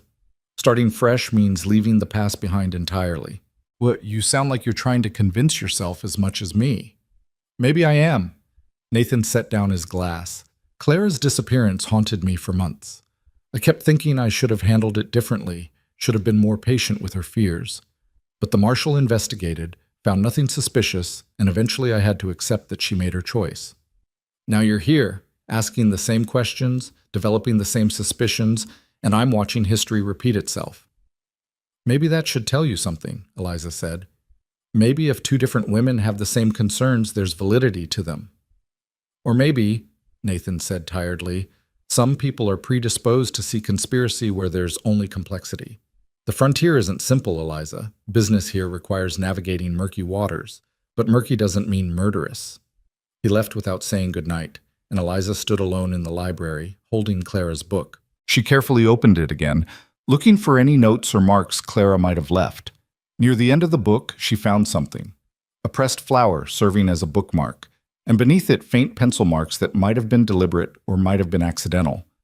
The marks seemed to underline certain words: truth, danger, hidden, and trust no one. Eliza's heart raced. Were these Clara's coded warnings, or was Eliza seeing patterns where none existed, just as Nathan accused? She needed those land office records, needed to see what Clara had found that made her frightened enough to leave behind her mother's gift. That night, Eliza barely slept. She kept thinking about Clara, young, blonde, delicate, arriving with hope just like Eliza had. What had she discovered? Where had she gone? And most disturbingly, had she actually left at all? Morning came with clouds rolling in from the mountains, threatening rain. Nathan was already dressed when Eliza came downstairs, his face set in determined lines. "We'll leave for Ridgeway in 20 minutes, he said. "Bring a coat. Weather's turning." The ride to town was silent and tense. Tom Fletcher accompanied them, along with two other ranch hands, which seemed excessive for a simple record search, unless Nathan expected trouble. They reached Ridgeway by mid-morning, and Nathan led Eliza directly to the land office, a small building near the general store. The clerk, a balding man named Peterson, greeted Nathan with obvious nervousness. "Mr. Cole, unexpected visit. How can I help you?" "My fiancé wants to examine the records for the Hargrove property, the homestead that burned 5 years ago." Peterson's face went carefully blank. "Of course, though I should mention those records were requested before, about 4 years ago. Another woman, I believe." "Clara Jennings," Eliza said. "I know, I want to see what she saw." Peterson glanced at Nathan, who nodded curtly. The clerk disappeared into a back room and returned with a file box. "These are the complete records for that transaction. You're welcome to review them here." Eliza sat at a small table and began going through the documents. There were property surveys, title transfers, correspondence, and reports about the fire. Everything looked routine on the surface: a tragic accident, surviving family members selling the land, Nathan purchasing it at auction. But as Eliza dug deeper, she began noticing discrepancies. The fire had been reported as a lightning strike, but the official report noted that the burn pattern was inconsistent with typical lightning fires. The investigating officer had recommended further inquiry, but no follow-up investigation appeared in the records. The surviving family members had sold quickly, receiving what seemed like a low price given the land's value. And the auction where Nathan acquired the property had attracted only 2 bidders, Nathan and another entity that withdrew its bid at the last moment. "Who was the other bidder?" Eliza asked Peterson. "I'd have to check the auction records." "Please do." Peterson disappeared again, this time returning with a ledger. He ran his finger down the page, then stopped. The competing bidder was listed as Mountain Territory Holdings. "Who owns that company?" "I don't have that information here. You'd need to check with the Territorial Commerce Office." Eliza turned to Nathan. "Do you know who owns Mountain Territory Holdings?" Nathan's jaw was tight. "It's one of Morrison's shell companies. He bids on properties occasionally to assess market value, then withdraws if the price gets too high." "Or," Eliza said slowly, "he bids to drive up the price, then withdraws so his chosen buyer gets the property, but the transaction looks competitive." "That's speculation." "Is it?" Eliza looked back at the documents. The fire investigation was incomplete. The sale price was suspiciously low. The auction had fake competition. And then you acquired valuable property at a discount. Doesn't that concern you? Even if Morrison manipulated the auction, which I'm not admitting, I still bought the property legally. The family chose to sell. I didn't force them. "Didn't you?" Eliza pulled out another document. "This is a letter from the family's lawyer expressing concern about pressure they were receiving to sell quickly. Pressure from unnamed parties who wanted the land cleared for development." Nathan's face darkened. "Where did you get that?" "It's in the file. Anyone examining these records would find it." Eliza met his eyes. "Clara found it. That's what frightened her, because this suggests the fire might not have been an accident, Nathan. It suggests someone wanted that family gone and their land available.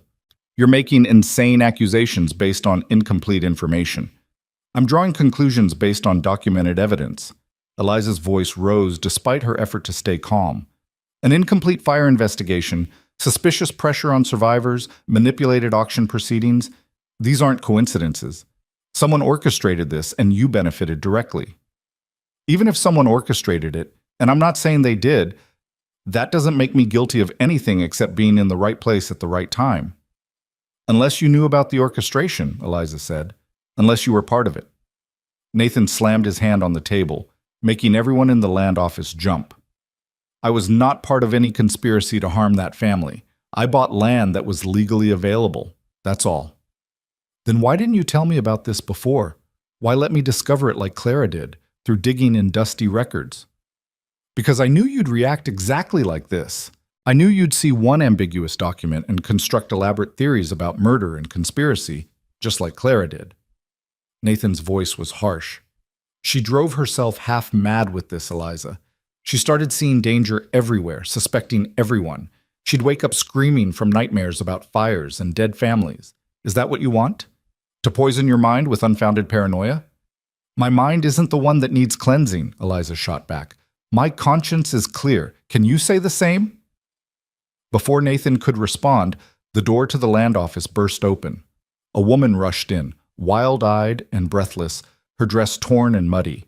Eliza recognized her vaguely from the stagecoach station, one of the townspeople who'd watched them pass.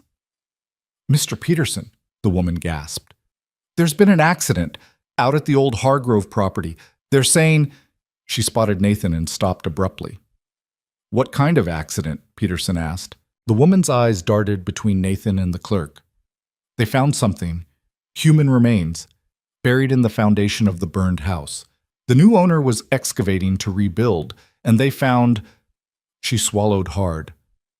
"They found bones, Mr. Peterson.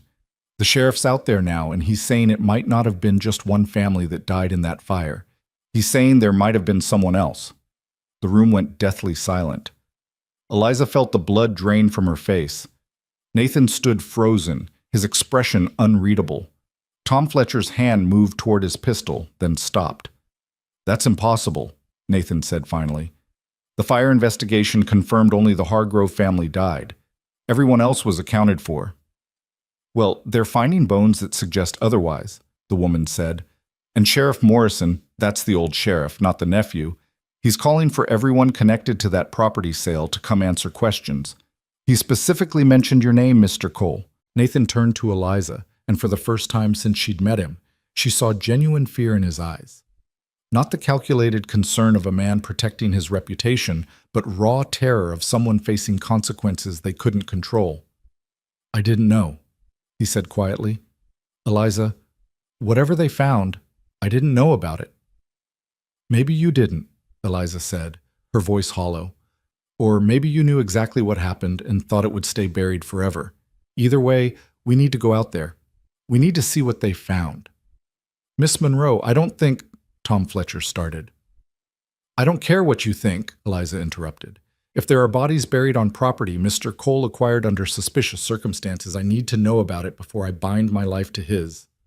We're going now.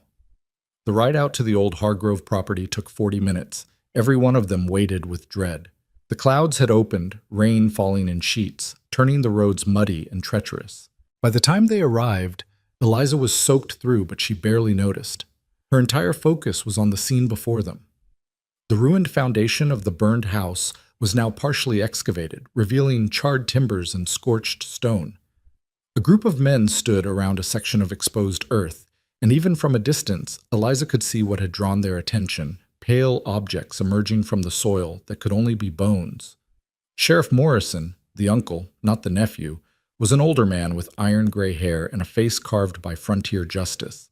He looked up as Nathan approached, his expression grim. Cole, figured you'd show up.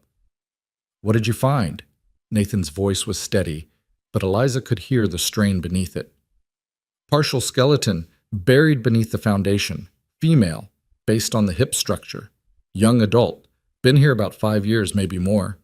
The sheriff gestured to a younger man kneeling by the excavation. Doc Reynolds is examining the remains now, but preliminary assessment suggests this person died violently. Blunt force trauma to the skull. Eliza felt sick. Could it be one of the Hargrove family? Maybe someone missed in the initial investigation. Hargrove family was accounted for. Father, mother, 2 boys. This is a woman, miss. The sheriff's eyes were sharp. You're Cole's new fiancée, I hear. Might want to reconsider that arrangement given present circumstances. Do you have any idea who she is? Nathan asked. Not yet, but I'm going to find out. The sheriff moved closer, his voice dropping. I'm also going to investigate how someone ended up buried under a house that conveniently burned 5 years ago on property you conveniently acquired afterward. That seems like quite a coincidence, doesn't it, Cole? I had nothing to do with this fire or these deaths. Maybe not directly, but your business partner Morrison sure seems to benefit from a lot of convenient tragedies. The sheriff's eyes hardened. I couldn't prove anything 4 years ago when that Jennings girl disappeared, but I always had my suspicions.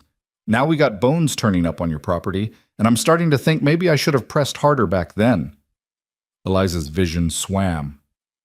You investigated Clara's disappearance? Briefly. Girl vanished after asking too many questions about Cole's business dealings.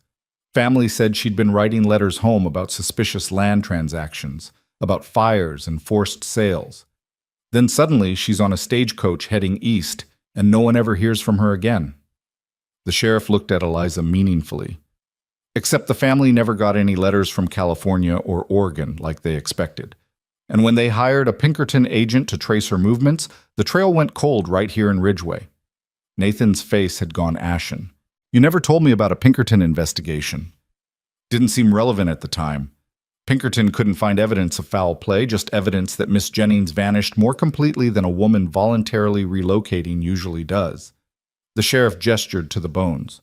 But now we got a dead woman in the ground, and I'm starting to wonder if maybe Miss Jennings didn't make it onto that stagecoach after all. Maybe she ended up like this poor soul, buried and forgotten until someone started digging.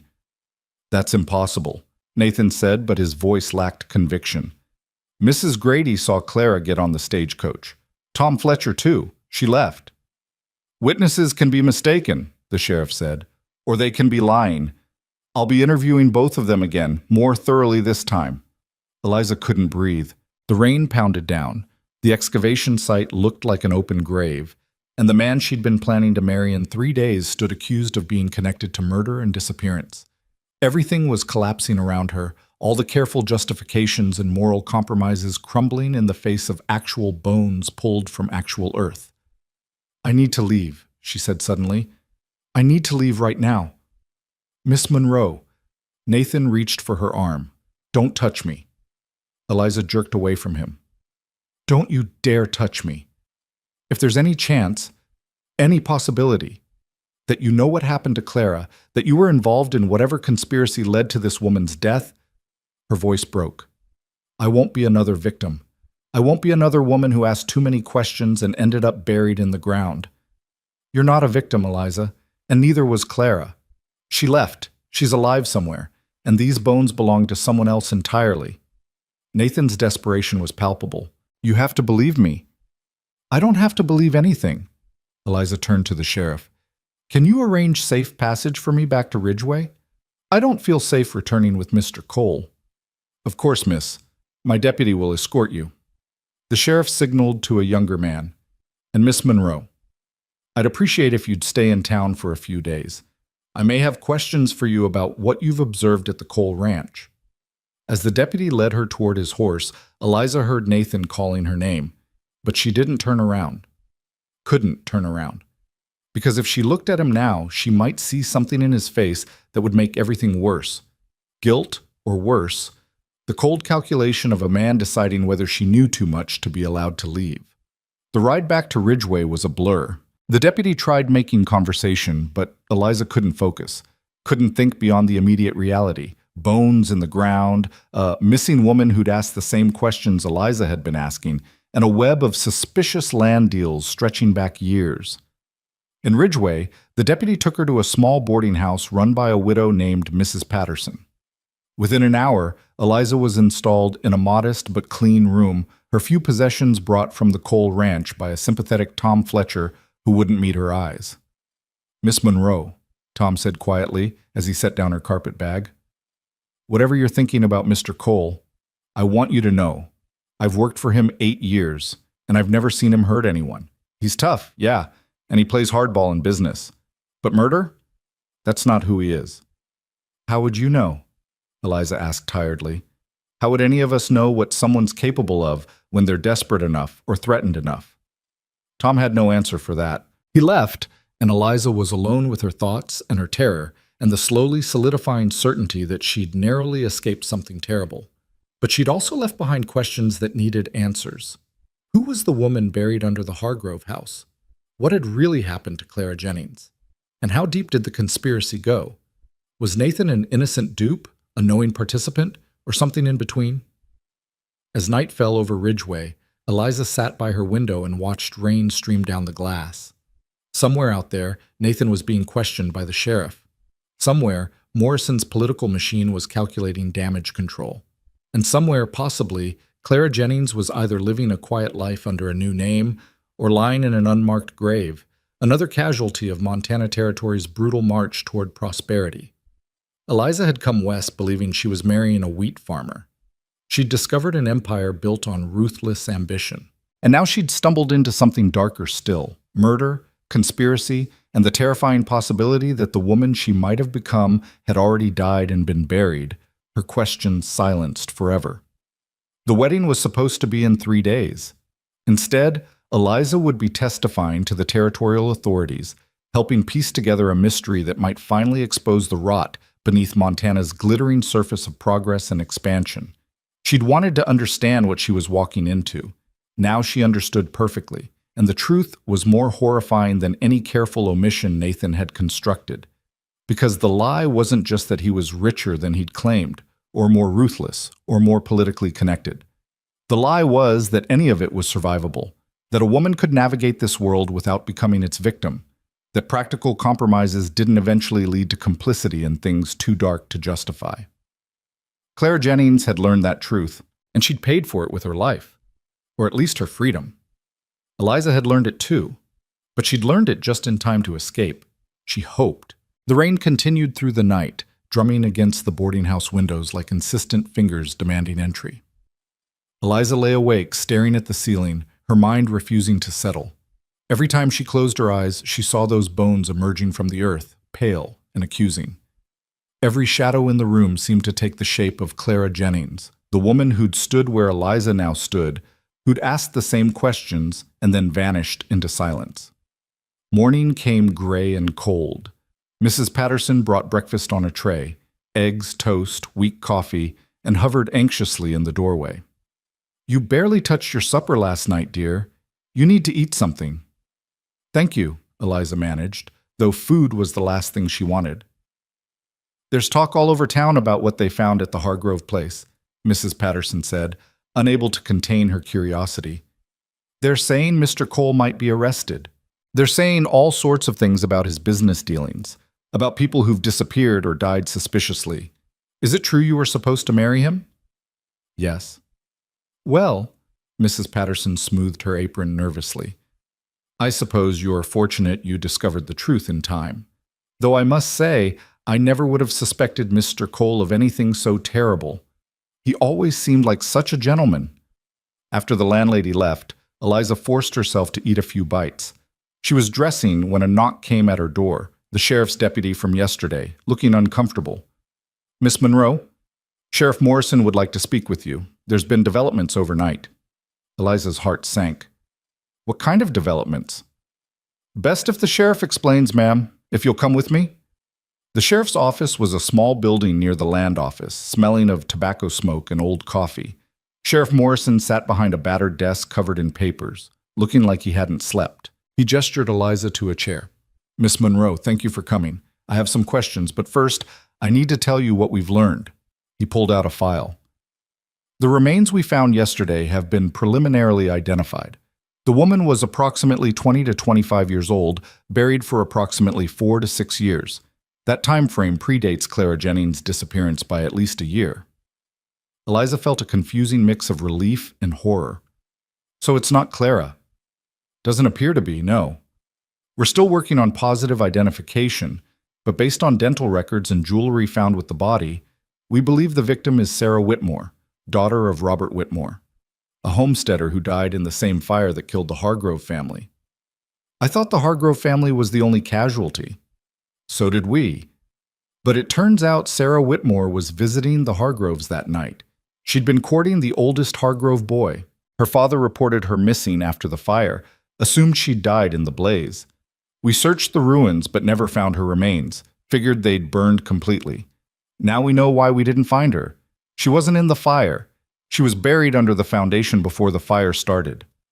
The implications made Eliza feel sick.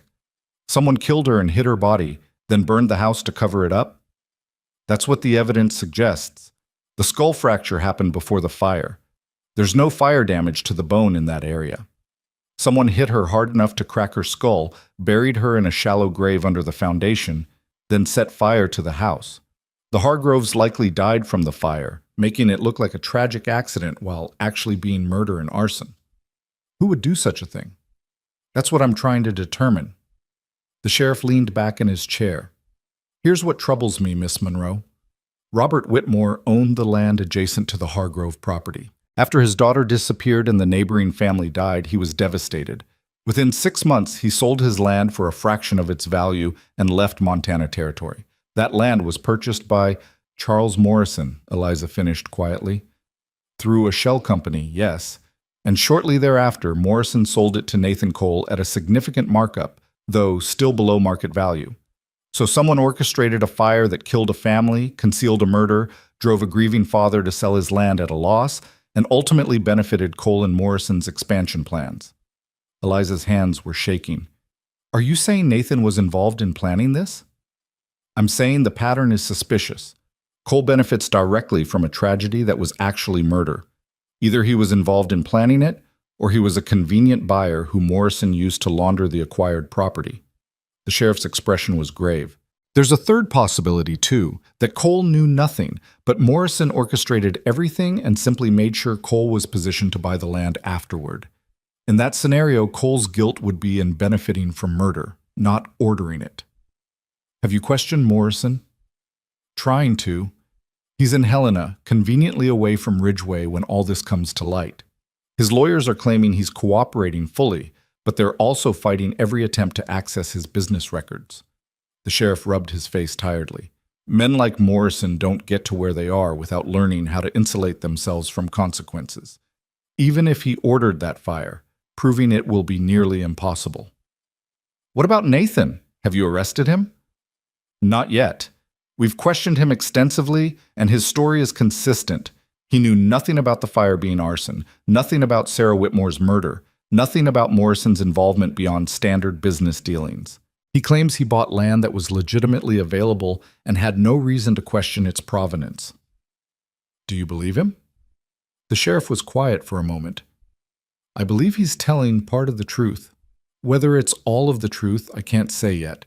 That's partly why I wanted to speak with you, Miss Monroe. You've spent time at the Cole Ranch, observed the operation. Have you seen or heard anything that suggests Cole was aware of criminal activity?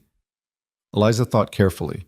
She wanted to condemn Nathan, wanted to believe he was complicit in everything Morrison had done. It would make her decision to leave simple, justified, but honesty compelled her to be fair. I saw a ruthless businessman, she said slowly, someone who bought debt to acquire land, who manipulated auctions, who used his connections to Morrison for access to capital and political influence, but I never saw evidence that he knew about murder or arson. Mrs. Grady, his housekeeper, said he's always been fair to his employees. Tom Fletcher, his foreman, insists Cole wouldn't hurt anyone. And Clara Jennings? Did you learn anything about her disappearance? Only that she asked the same questions I did about suspicious land deals, that she became frightened and left suddenly. Mrs. Grady saw her get on a stagecoach, as did Tom Fletcher. Multiple witnesses confirmed she departed Ridgeway. But never arrived anywhere, the sheriff said. That's what troubles me. The Pinkerton agent traced her to the Ridgeway station, confirmed she boarded the eastbound stage. But when that stage reached its next stop, Claire Jennings wasn't on it. Somewhere between Ridgeway and Helena, she vanished. Eliza felt cold. Could she have gotten off at one of the way stations? We checked. No one matching her description was seen at any of the stops. It's like she disappeared between one town and the next. The sheriff's expression was grim. Miss Monroe, I need to ask you directly. Has anyone threatened you? Made you feel unsafe? Suggested you should leave town or stop asking questions? Nathan tried to discourage my investigation into Clara and the land deals, but it felt more like embarrassment than threat.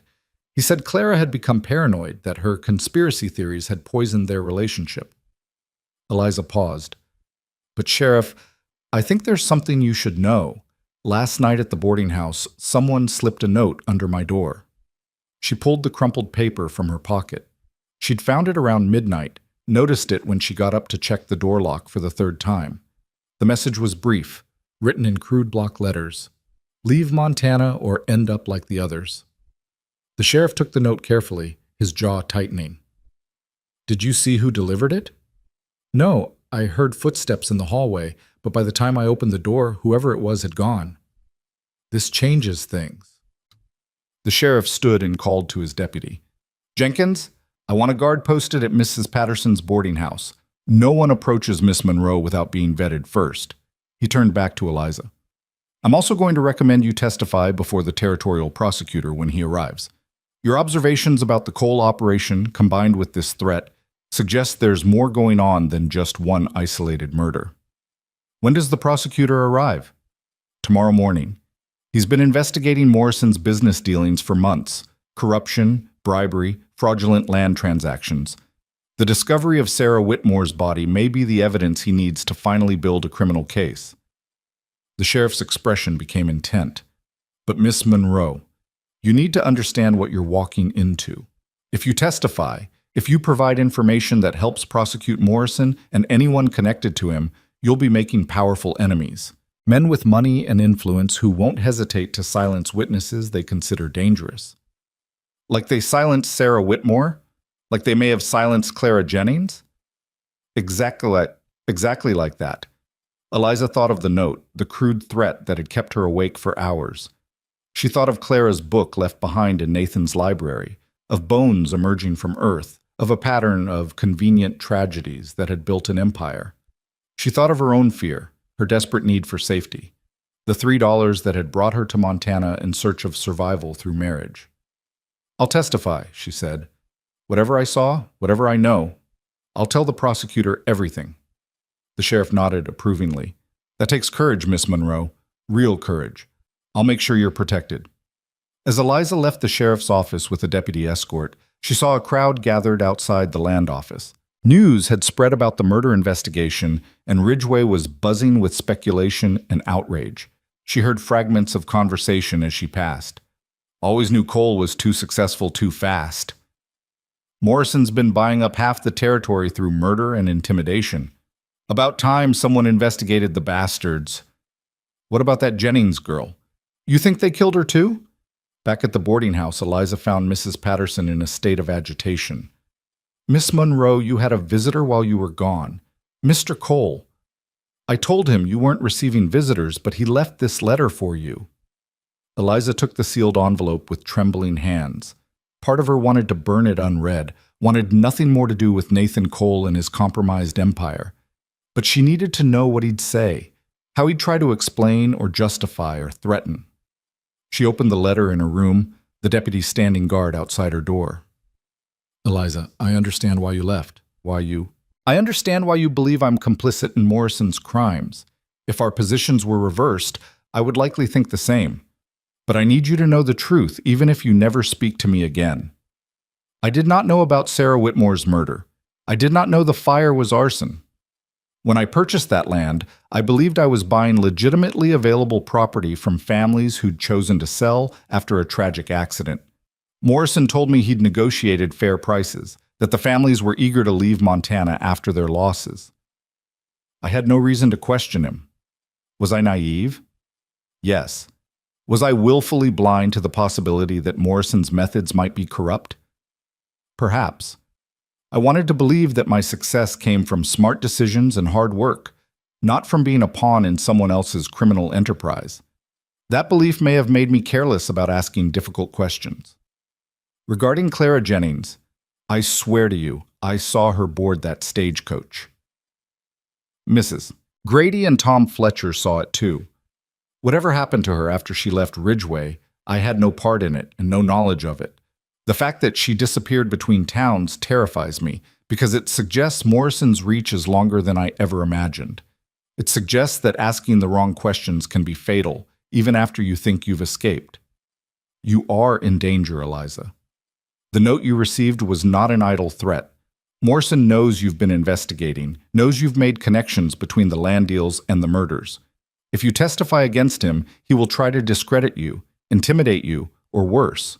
Please consider leaving Montana Territory entirely. I will pay for your passage anywhere you want to go, provide you with enough money to start fresh somewhere safe. This is not a bribe for your silence. Testify if you must. But I'm begging you to do it from a distance where Morrison can't reach you. I know I have no right to ask for your trust after everything you've discovered, but I'm asking anyway. Trust that I never wanted anyone hurt. Trust that I'm as horrified by these revelations as you are. And trust that I will do everything in my power to ensure Morrison faces justice, even if it costs me my own freedom. Whatever you decide, please stay safe. You came to Montana believing you were marrying a wheat farmer, and instead you stumbled into a nightmare. I'm sorry for that. I'm sorry for all of it. Nathan Eliza read the letter twice, searching for deception or manipulation, finding only what seemed like genuine remorse and fear. But could she trust it? Could she trust anything Nathan Cole said after everything she'd learned? A knock at her door interrupted her thoughts. The deputy's voice. "Miss Monroe, there's a gentleman here to see you. Says he's a federal marshal from Helena." Eliza opened the door to find a tall man in his 40s, wearing a marshal's badge and carrying himself with quiet authority. "Miss Monroe, I'm Marshal William Garrett. I've been working with the territorial prosecutor on the Morrison investigation. I understand you've agreed to provide testimony." "Yes?" "Good. I need to brief you on what we know and what we need from you." He glanced at the deputy. "This conversation needs to be private. Can we use the parlor downstairs?"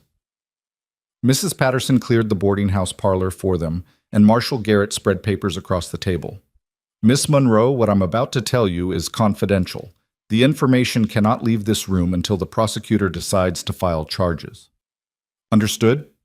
Yes. Charles Morrison has been under federal investigation for 18 months. We have evidence of bribery, corruption, fraudulent land transactions, and conspiracy to defraud the government regarding territorial development contracts. What we haven't had is evidence connecting him to violent crimes. The discovery of Sarah Whitmore's body changes that. He pulled out a thick file. We believe Morrison has orchestrated at least 6 suspicious deaths over the past decade, deaths that conveniently cleared land for his acquisition or eliminated people who threatened his business interests. We've never been able to prove it because Morrison is careful. He uses intermediaries, shells companies, and plausible deniability. He never personally commits violence, never even directly orders it. Instead, he creates situations where violent outcomes serve his interests and then relies on associates to understand what's needed without explicit instruction. That's how organized criminals operate, Eliza said. Exactly. Morrison runs his empire like a crime syndicate while maintaining the appearance of a legitimate businessman. And he's been remarkably successful at it because he's protected by political connections, including the territorial governor and several judges. Then how do you expect to prosecute him? By building an overwhelming case that his political allies can't ignore or suppress. We need multiple witnesses willing to testify about his methods, his threats, his pattern of behavior. We need documentation showing the connections between his business dealings and suspicious deaths. And we need someone who can speak credibly about life inside the coal operation, how Morrison's influence worked in practice, what Nathan Cole knew or should have known, how the empire was actually built. Eliza understood what he was asking. You want me to testify against Nathan as well as Morrison. We want you to testify truthfully about what you observed. If that testimony implicates Nathan Cole in criminal activity, so be it. If it exonerates him, that's fine too. What matters is that you tell the truth about what you saw and heard during your time at the ranch. Nathan claims he didn't know about the murders, that he was Morrison's unwitting tool rather than his conscious accomplice. That may be true, Marshal Garrett said, or it may be a convenient fiction. Either way, the prosecutor will determine Cole's culpability based on all the evidence, not just his own claims of ignorance. Your observations will be crucial in making that determination. He pulled out another document. I also need to discuss Clara Jennings with you. We've reopened the investigation into her disappearance based on new information. The stagecoach she supposedly boarded made its usual stops between Ridgeway and Helena. We've interviewed everyone who was on that stage, passengers, driver, station managers. None of them remember seeing a young blonde woman matching Clara's description. Eliza's stomach dropped. But Nathan said he saw her board, Mrs. Grady and Tom Fletcher confirmed it. They confirmed seeing her at the station. They confirmed seeing her approach the stagecoach. But did any of them actually see her get inside and depart? We're questioning that now. The marshal's expression was grave. Miss Monroe, we think Clara Jennings never left Ridgeway. We think she was intercepted before boarding, taken somewhere, and killed. And we think her body is buried somewhere on Morrison's extensive land holdings. Why would Morrison kill her? She was leaving voluntarily. Was she? Marshal Garrett pulled out a letter, handling it carefully. This is from Clara's personal correspondence, recovered from her family's home. It was written 3 days before she supposedly left Montana. In it, she tells her mother that she's discovered evidence of multiple murders connected to Morrison's land acquisitions. She says she's gathering documentation to take to federal authorities. She says she knows it's dangerous, but she can't stay silent about what she's learned. He let Eliza read the letter, Clara's careful handwriting describing in detail the suspicious deaths, the incomplete investigations, the pattern of convenient tragedies. It was damning evidence, not just of Morrison's crimes, but of Clara's determination to expose them. That doesn't sound like a woman planning to quietly leave and start over, Eliza said. No, it sounds like a woman planning to become a federal witness. We think Morrison discovered her intentions, possibly through an informant at the coal ranch, and decided she was too dangerous to let leave.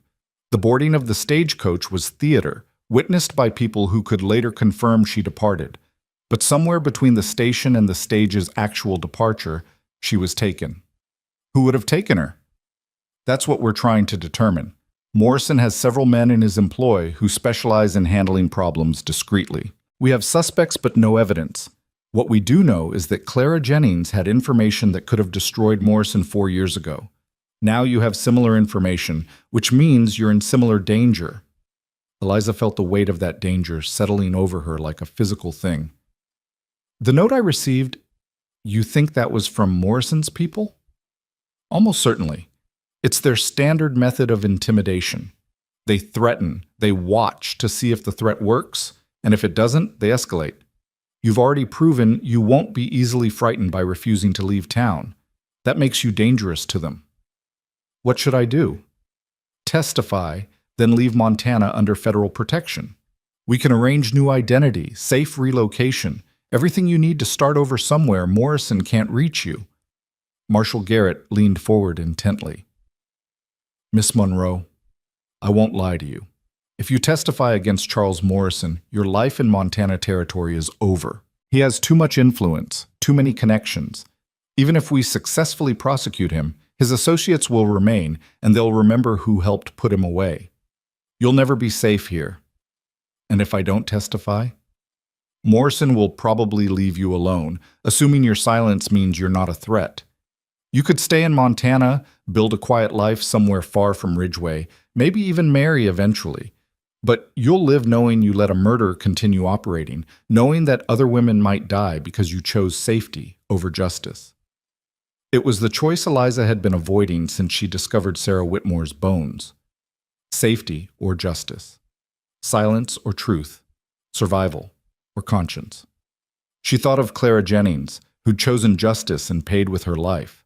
She thought of Sarah Whitmore, whose body had lain hidden for years while her father died thinking his daughter had simply burned in an accident. She thought of all the other victims, displaced families, murdered rivals, women who'd asked too many questions.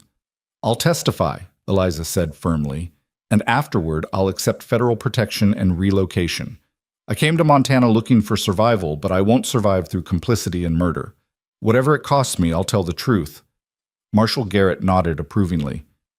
The prosecutor arrives tomorrow morning. We'll take your formal statement then, and we'll begin building the case. In the meantime, you'll have armed guards at all times. Don't go anywhere alone. Don't accept food or drink from anyone we haven't vetted. And if you see anything suspicious, alert the guards immediately. The rest of the day passed in anxious waiting.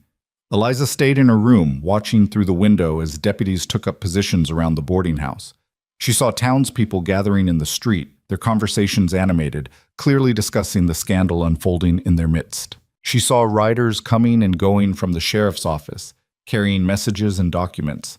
And once, she saw a familiar figure on horseback, Tom Fletcher, watching the boarding house from a distance before riding away. That evening, Mrs. Patterson brought dinner on a tray, the deputy carefully inspecting it first before allowing it through. I still can't believe Mr. Cole is mixed up in murder, the landlady said, shaking her head. He always seemed so respectable. Respectability and morality aren't the same thing, Eliza said quietly. After dark, lying in bed and listening to the deputy pacing in the hallway, Eliza finally allowed herself to feel the full weight of what was happening.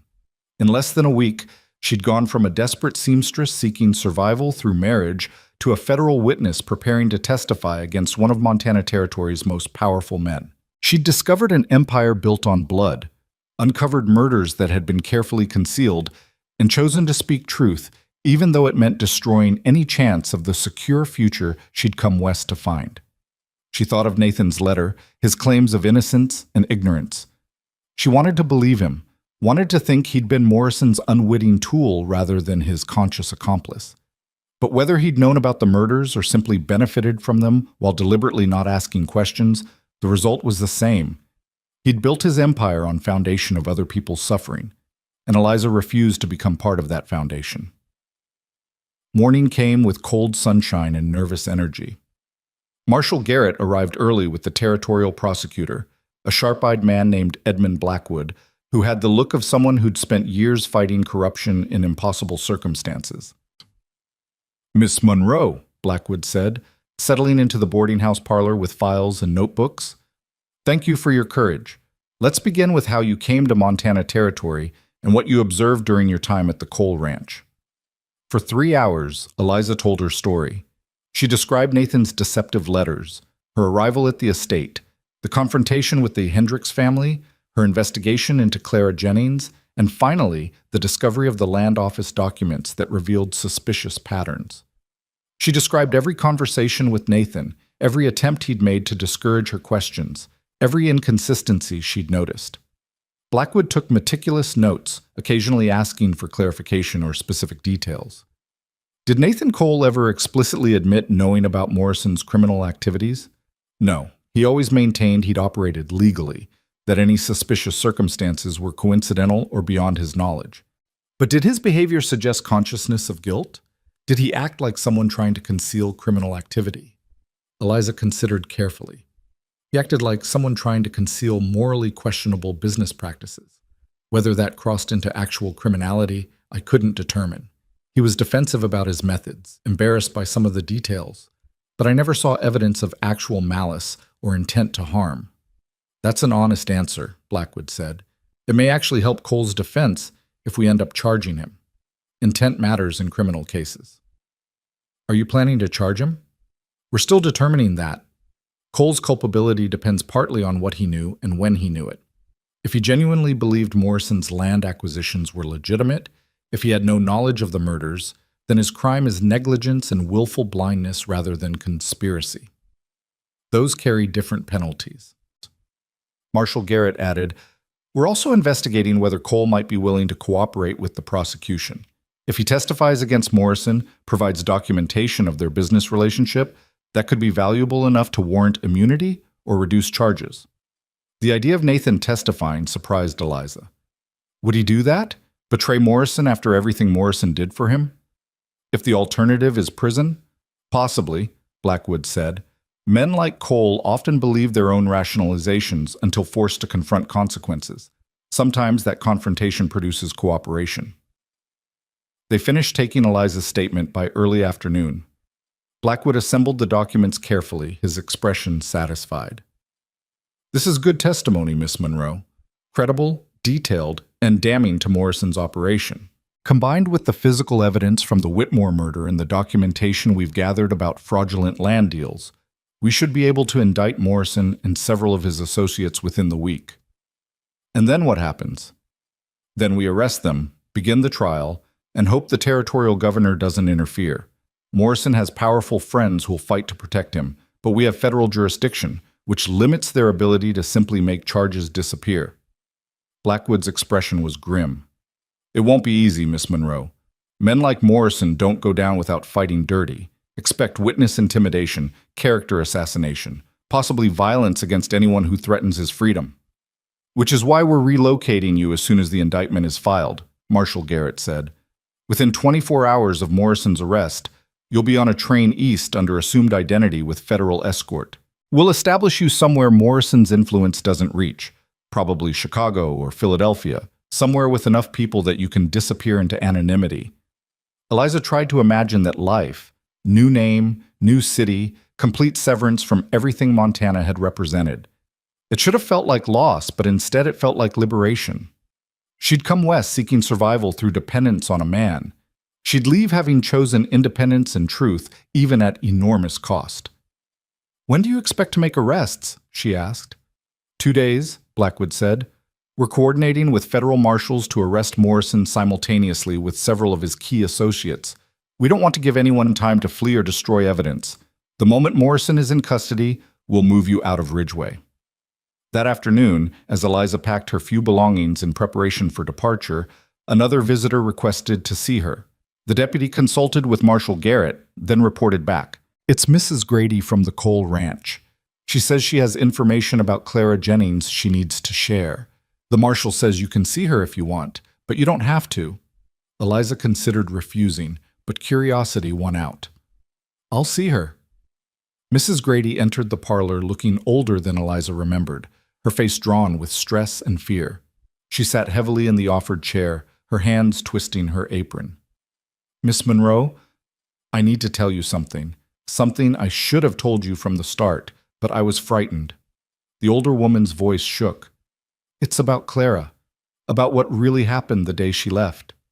Eliza felt her pulse quicken. "Go on." "Mr. Cole did take Clara to the stagecoach station. Tom Fletcher and I both saw it. We rode into town with them. Clara got out of the wagon, carrying her bag, and walked toward the stage. Mr. Cole said goodbye, gave her money, and we all watched her approach the coach. Mrs. Grady paused, tears forming in her eyes. But Miss Monroe, I saw something else. Something I didn't understand at the time, but it's haunted me ever since. What did you see? There was another man at the station, someone I didn't recognize, dressed like a ranch hand but wearing better boots than most hands can afford. He was standing near the stage, and when Clara approached, he stepped in front of her. They spoke briefly, and I saw Clara's face change. She looked frightened. Then the man gestured toward the hotel across the street, like he wanted her to go with him. Clara looked back at us, at Mr. Cole, and her face. Mrs. Grady wiped her eyes. She looked terrified, Miss Monroe, but she went with the man anyway. Did you tell Nathan? Did you say anything about this? I tried. I said, Mr. Cole, that man stopped Miss Jennings. Should we check on her? But Mr. Cole said not to worry, that Clara had probably run into an acquaintance, that she'd board the stage when she was ready. We waited 15 minutes, and when the stage prepared to depart and Clara hadn't returned, Mr. Cole said she must have changed her mind, that she'd probably decided to stay in town for a few days before leaving. We went back to the ranch, and later Mr. Cole said Clara had taken a different stage a few days later. I believed him. But she never took another stage. No. Mrs. Grady's voice broke. I think that man intercepted her. I think he was sent to prevent her from leaving, and I think Mr. Cole knew it was going to happen. That's why he wasn't concerned when she didn't board. That's why he made sure Tom and I were witnesses to her departure, but didn't let us actually see her leave town. The implications were staggering. If Mrs. Grady was right, Nathan had deliberately orchestrated Clara's apparent departure as cover for her actual abduction or murder. He hadn't just been ignorant of Morrison's crimes. He'd actively participated in eliminating a witness. Why are you telling me this now? Eliza asked. Because I can't live with it anymore. Because when they found Sarah Whitmore's body, I realized Clara might be buried somewhere too. Another woman who asked too many questions and died for it. And because you're alive, Miss Monroe, and I don't want your death on my conscience as well. Mrs. Grady gripped Eliza's hands. They'll kill me for telling you this. Mr. Cole will know it came from me, but it's worth it if it helps bring justice for Clara and Sarah and whoever else Morrison has murdered. Marshal Garrett, who'd been listening from the doorway, stepped forward. Mrs. Grady, I need you to make a formal statement. Everything you just told Miss Monroe. We need it documented officially. Will you protect her? Eliza demanded. If Nathan and Morrison realize she's testified against them, she'll have the same protection you're getting, federal custody, relocation, new identity if necessary. Garrett helped Mrs. Grady to her feet. You're doing the right thing, ma'am. It takes courage to speak truth against powerful men. After Mrs. Grady was taken to give her statement, Eliza sat alone in the parlor, processing this new information. Nathan hadn't just been Morrison's unwitting tool. He'd actively helped eliminate Clara Jennings, had orchestrated her apparent departure to conceal her actual fate. The man who'd written letters about honesty and simple truths was a murderer's accomplice, consciously complicit in silencing a woman who threatened his empire. She thought of his letter, his claims of innocence and horror at the revelations. All lies. Careful manipulations designed to preserve his freedom and maintain plausible deniability. He tried the same tactics with her that had worked with Clara: deflection, discouragement of questions, promises of transparency that never materialized. The only difference was that Eliza had escaped before the same fate befell her. That evening, as the sun set over Ridgeway and guards took up night positions around the boarding house, Prosecutor Blackwood came to brief Eliza on the plan. Mrs. Grady's testimony changes everything. We now have direct evidence of Nathan Cole's involvement in Clara Jennings' disappearance. That's conspiracy to kidnap at minimum, possibly conspiracy to murder depending on what happened after the interception. We'll be arresting Cole simultaneously with Morrison the day after tomorrow. Will you find Clara's body? We're organizing search teams to examine Morrison's properties, especially areas near where the Whitmore girl was found. If Clara's buried somewhere on Morrison's land, we'll find her. Blackwood's expression was determined. These men have operated with impunity for too long, Miss Monroe. They've murdered and stolen and corrupted Montana Territory's development for their own profit. But you and Mrs. Grady, by choosing truth over safety, are finally bringing them to justice. That's something to be proud of. Eliza didn't feel proud. She felt exhausted, frightened, and desperately sad for Clara Jennings, whose courage had cost her everything, while Eliza's similar courage had merely cost her the illusion of security. The next day passed in tense waiting. Eliza stayed in her room, reading Clara's book that she'd brought with her from the ranch, finding comfort in the familiar story, even as she mourned the woman who'd read it before her. At one point, she noticed something she'd missed before. A pressed flower serving as a bookmark had been placed on a specific page, and when Eliza read that page carefully, she found Clara had underlined certain letters throughout the text. Pieced together, they spelled out, "Morrison ordered fire." Clara had known. She'd found evidence, documented it in code, and tried to take that evidence to federal authorities. And she'd been stopped before she could testify, silenced permanently by men who couldn't allow the truth to emerge. But the truth was emerging now, 4 years late but finally unstoppable. Clara's death wouldn't be in vain. Sarah Whitmore's murder wouldn't remain hidden, and the empire built on their graves would finally collapse. Evening brought news from Marshal Garrett. "Everything's in place.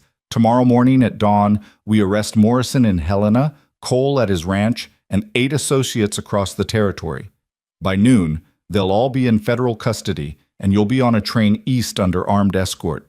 Pack tonight, Miss Monroe. Tomorrow, your life in Montana ends, but your freedom begins." Eliza packed her small bag, including Clara's book as evidence and remembrance. She thought about the woman she'd been when she arrived in Montana, desperate, dependent, willing to marry a stranger for survival. She thought about the woman she'd become, someone who'd chosen truth over safety, justice over security, conscience over convenience. The cost had been enormous. She'd lost the chance at the secure future she'd come west to find. She'd lost her name, her identity, everything familiar. But she'd gained something perhaps more valuable: self-respect, autonomy, and the knowledge that when faced with an impossible choice, she'd chosen rightly. As she lay down to sleep for her last night in Montana territory, Eliza thought of Clara Jennings one final time. They'd never met, but they were connected by courage, by curiosity, by refusal to accept comfortable lies when uncomfortable truths demanded acknowledgement. "I'll make sure they remember you," Eliza whispered into the darkness. "I'll make sure your death matters, that it leads to justice for everyone Morrison destroyed. That's my promise to you, Clara. Your silence ends tomorrow." And with that promise made, Eliza finally slept, knowing that morning would bring both ending and beginning, the death of who she'd been and the birth of who she'd chosen to become. Dawn came soft and gray, mist rising from the streets of Ridgeway like ghosts reluctant to leave. Eliza woke before the sun fully cleared the mountains, her packed bag sitting by the door like a patient companion waiting for departure. She dressed carefully in her traveling clothes, the same dress she'd worn when she arrived, though it felt like a lifetime ago rather than just 2 weeks. The woman who'd stepped off that stagecoach, desperate and hopeful, seemed like a stranger now, someone Eliza barely recognized.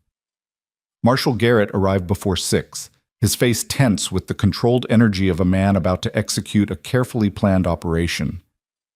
"The teams are in position. Morrison's being arrested in Helena as we speak. Federal marshals are surrounding Cole's ranch right now. Within the hour, this will be over." "And then I leave?" "Then you leave. Train departs at 8.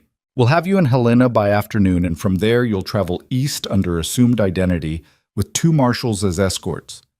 By tomorrow night, you'll be in Chicago, and Montana territory will be behind you forever." Eliza nodded, but her stomach churned with anxiety. So much could go wrong. Morrison could be tipped off and flee. Nathan could resist arrest. Violence could erupt. The next few hours would determine whether justice would finally be served or whether powerful men would escape consequences once again. Mrs. Patterson brought coffee and breakfast that Eliza couldn't eat. The landlady's eyes were red from crying, having learned overnight that her testimony about the threatening note would also be needed in court. "I never thought I'd be involved in bringing down men like Morrison," she said, her voice shaking. "I'm just a boarding house keeper. I don't know anything about politics or corruption. Sometimes ordinary people are the only ones who can stop extraordinary evil," Eliza said gently. "You're being brave, Mrs. Patterson. Don't doubt that." The waiting was excruciating. Every minute felt stretched thin. Every sound from the street made Eliza's heart jump. At 6:30, a deputy burst into the boarding house, his face flushed with exertion. "Marshal Garrett, news from Helena. Morrison's in custody. He tried to run when marshals showed up, but they caught him before he made it to his horse. He's demanding to see his lawyers, claiming federal overreach, threatening political retaliation, but he's arrested and secured." Garrett's expression showed grim satisfaction. "Good. What about the associates?" "6 of the 8 are in custody. 2 ran. They're being pursued now. And Cole?" The deputy hesitated. "There's been complications at the Cole ranch." Eliza's blood went cold. What kind of complications? When the marshals arrived to arrest Cole, they found the ranch already in chaos. Apparently Cole learned about Morrison's arrest somehow. Maybe a telegraph from Helena. We're not sure. He'd gathered his men, was preparing to flee. Tom Fletcher tried to stop him, said running would only prove guilt. They argued, and it got physical. By the time the marshals moved in, Fletcher had Cole restrained, but 3 of Cole's ranch hands drew weapons. "Was anyone hurt?" Garrett demanded. 2 hands wounded, neither critically. Fletcher took a bullet to the shoulder, but he'll survive. Cole's in custody now, being transported to the Ridgeway jail until he can be transferred to Helena for formal arraignment. Eliza felt a strange mix of emotions.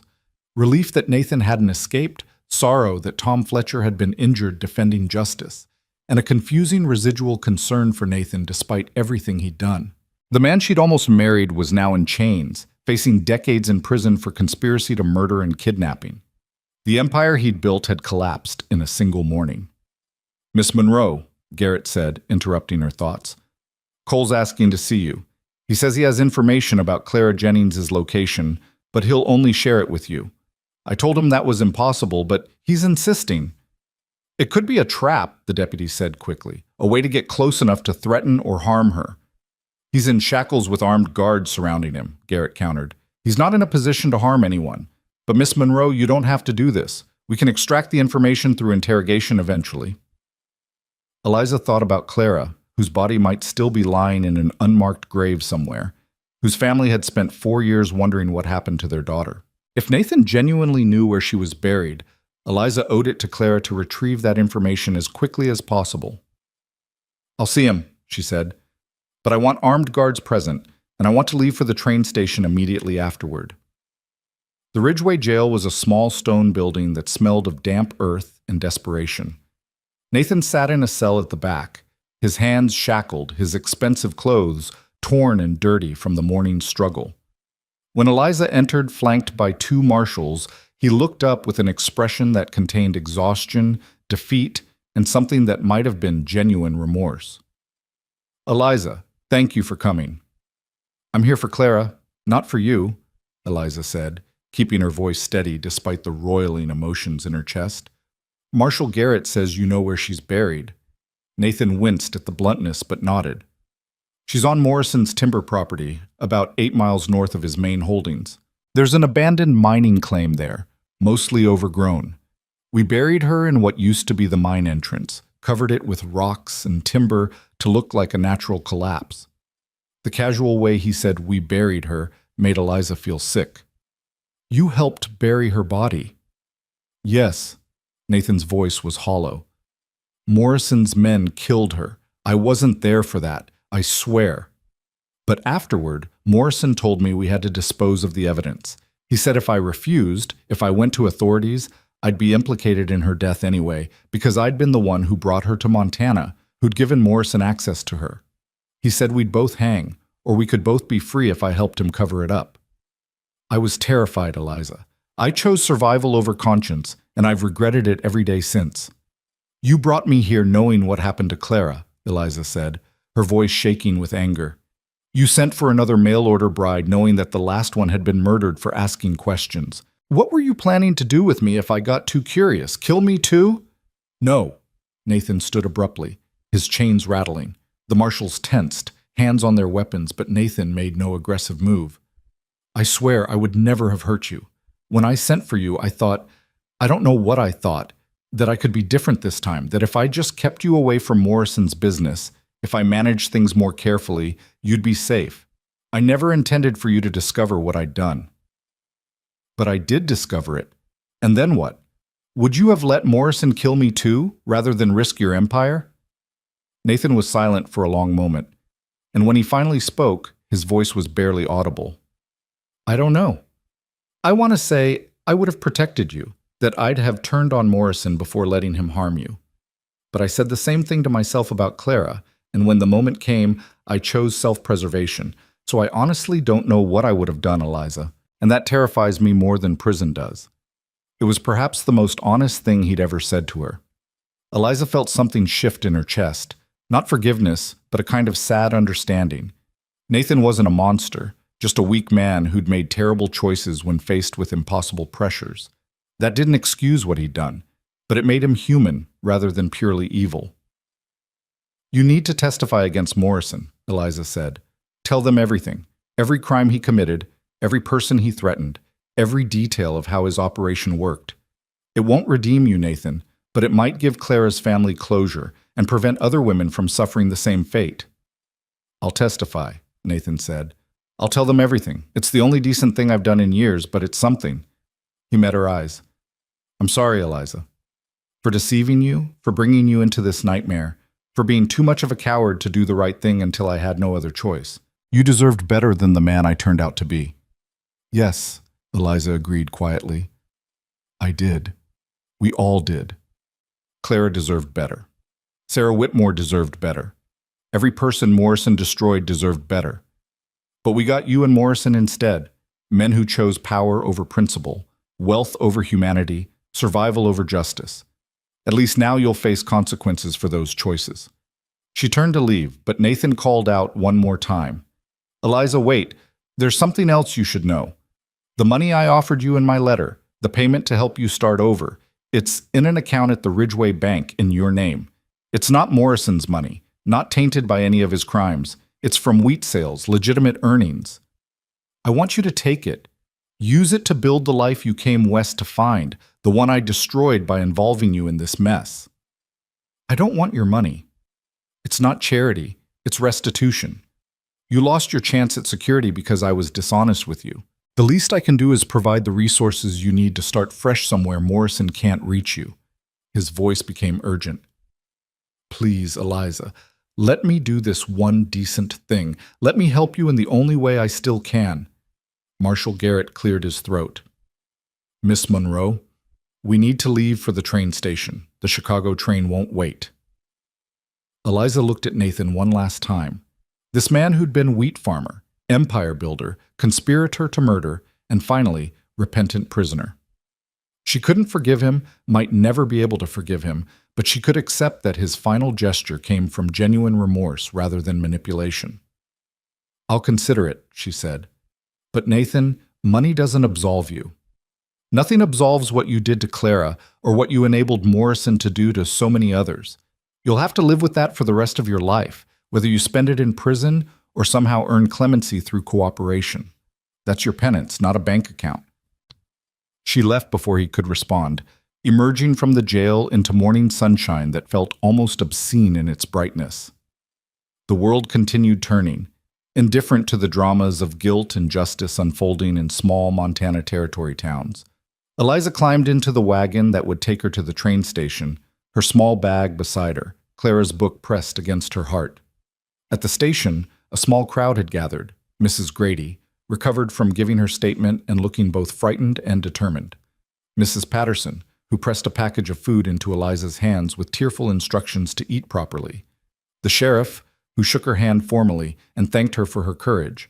And surprisingly, Tom Fletcher, his arm in a sling, but his expression resolute. Miss Monroe, Fletcher said, approaching carefully, I wanted to apologize.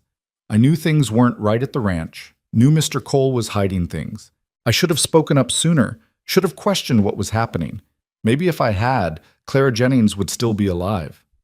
Maybe, Eliza agreed, or maybe you'd be dead too. Morrison killed anyone who threatened him, Tom.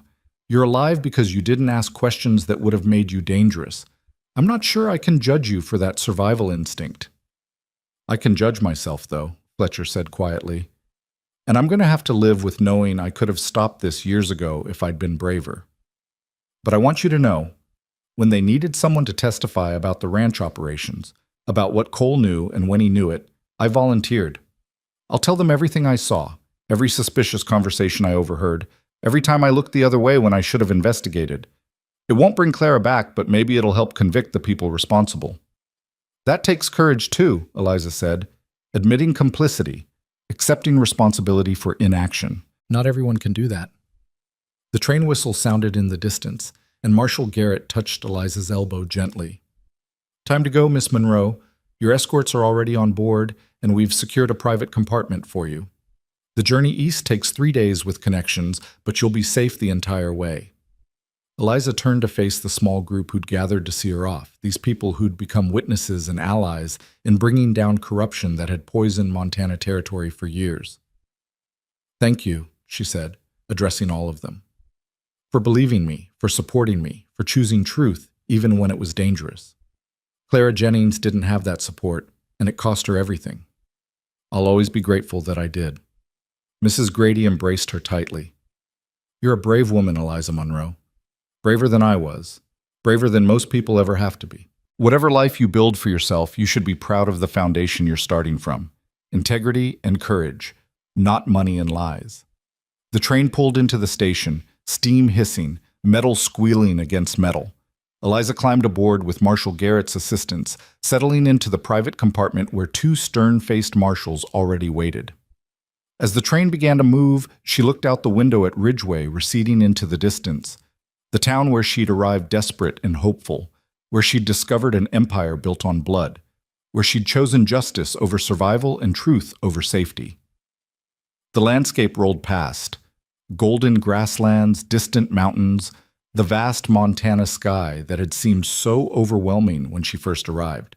Now it simply seemed like geography, a place she was leaving behind rather than a future she was embracing. Somewhere in these mountains, searchers were already digging for Clara Jennings' body, following Nathan's directions to that abandoned mine. Somewhere in Helena, Charles Morrison was being interrogated, his empire of corruption finally exposed to sunlight. And somewhere ahead, on tracks leading east toward Chicago and a new life, Eliza was becoming someone different than the desperate seamstress who'd answered a wheat farmer's advertisement. The journey took 3 days as promised, stopping in various towns to change trains, to rest, to continue eastward away from Montana's complicated moral landscape. The marshals were professional and kind, ensuring Eliza's comfort and safety while maintaining appropriate distance.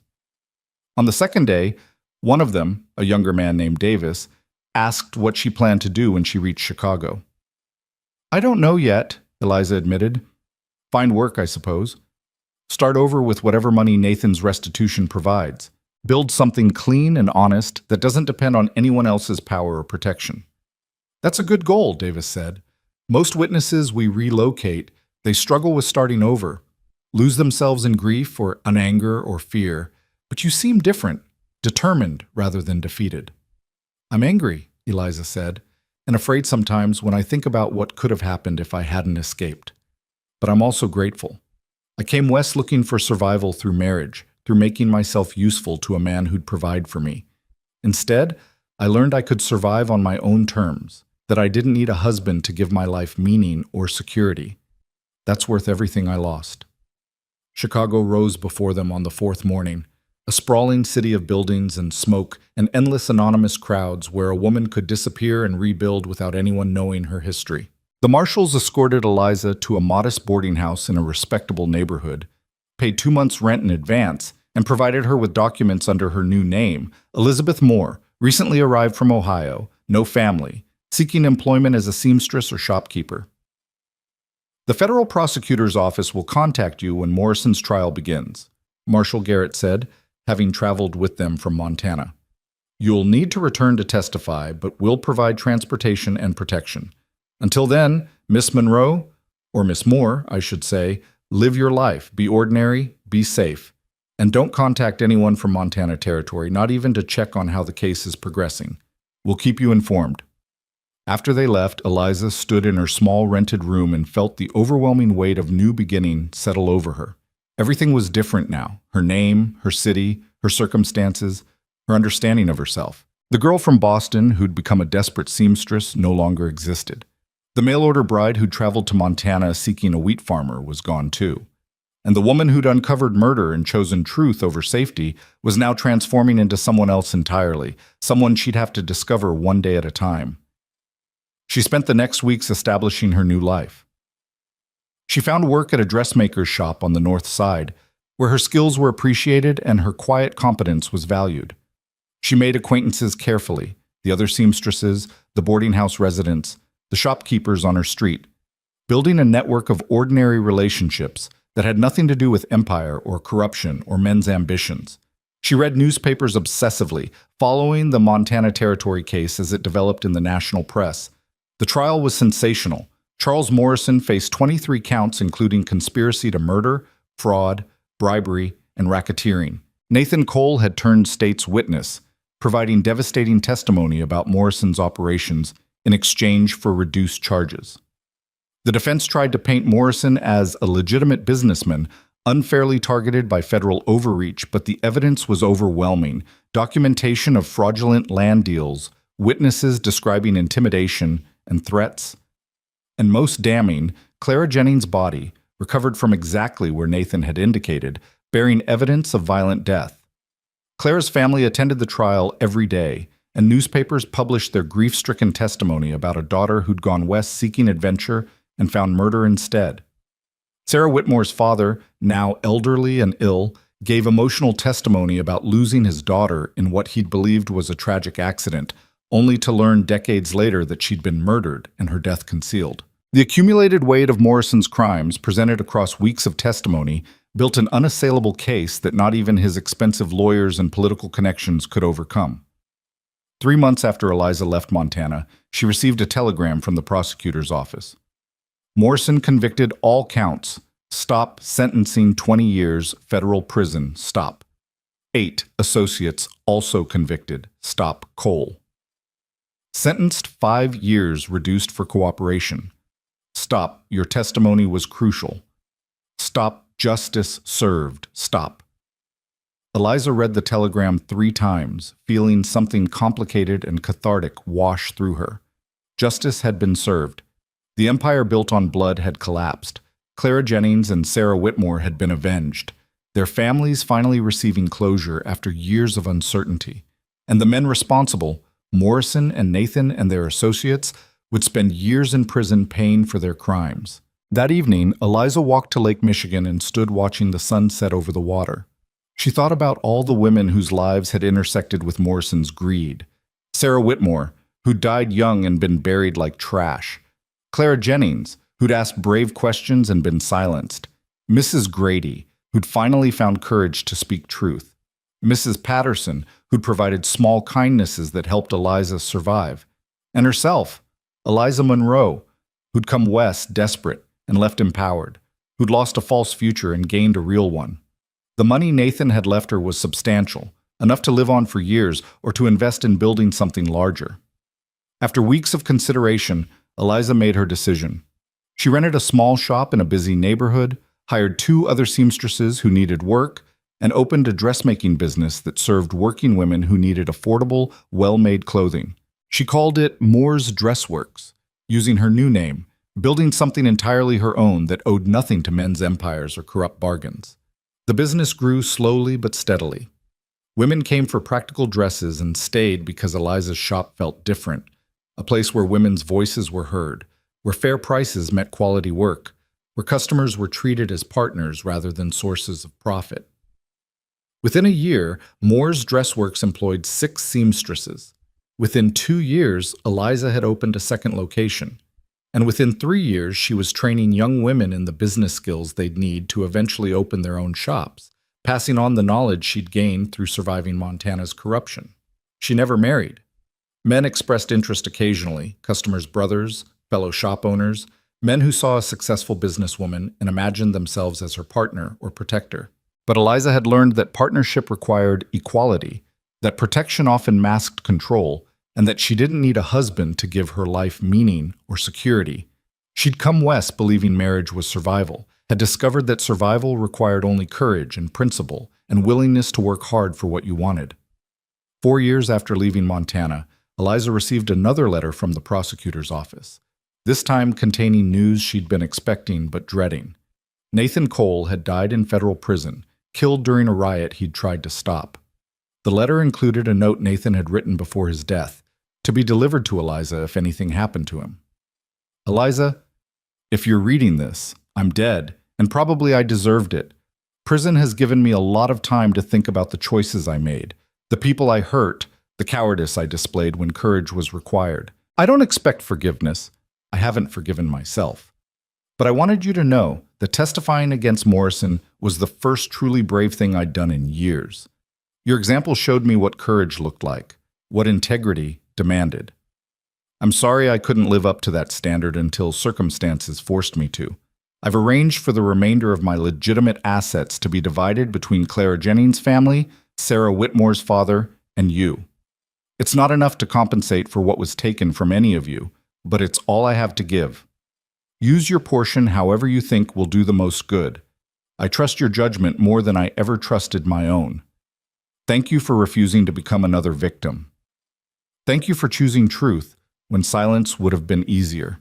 And thank you for showing me, even briefly, what kind of person I should have been all along. Nathan Eliza folded the letter carefully and placed it in the box where she kept Clara's book and other mementos from Montana. Nathan's death didn't change what he'd done, didn't erase his complicity in murder and corruption. But his final gesture, dividing his assets among his victims, suggested he'd finally understood the weight of his choices.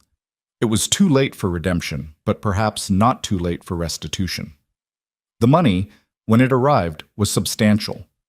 Eliza used her portion to establish a fund for women seeking to escape difficult situations, women fleeing violence, women needing education, women who simply needed a chance to build lives on their own terms. She called it the Clara Jennings Memorial Fund, ensuring that the woman who died for asking brave questions would be remembered for inspiring courage in others. 5 years after leaving Montana Territory, now established Chicago businesswoman Elizabeth Moore, Eliza received an unexpected visitor at her shop. A young woman, perhaps 19, with Clara Jennings' blonde hair and delicate features, stood nervously in the doorway. "Miss Moore? My name is Ruth Jennings. I'm Clara's younger sister. I wanted to meet the woman who helped bring justice for Clara's death and whose testimony allowed our family to finally have closure." Eliza embraced the girl, feeling tears she'd held back for years finally overflow. "Your sister was brave," she said. "She asked questions powerful men didn't want answered, and it cost her everything. But her courage wasn't wasted, Ruth. It inspired me to be brave too, to choose truth over safety. Without Clara's example, I might have stayed silent, and Morrison's corruption would have continued destroying lives."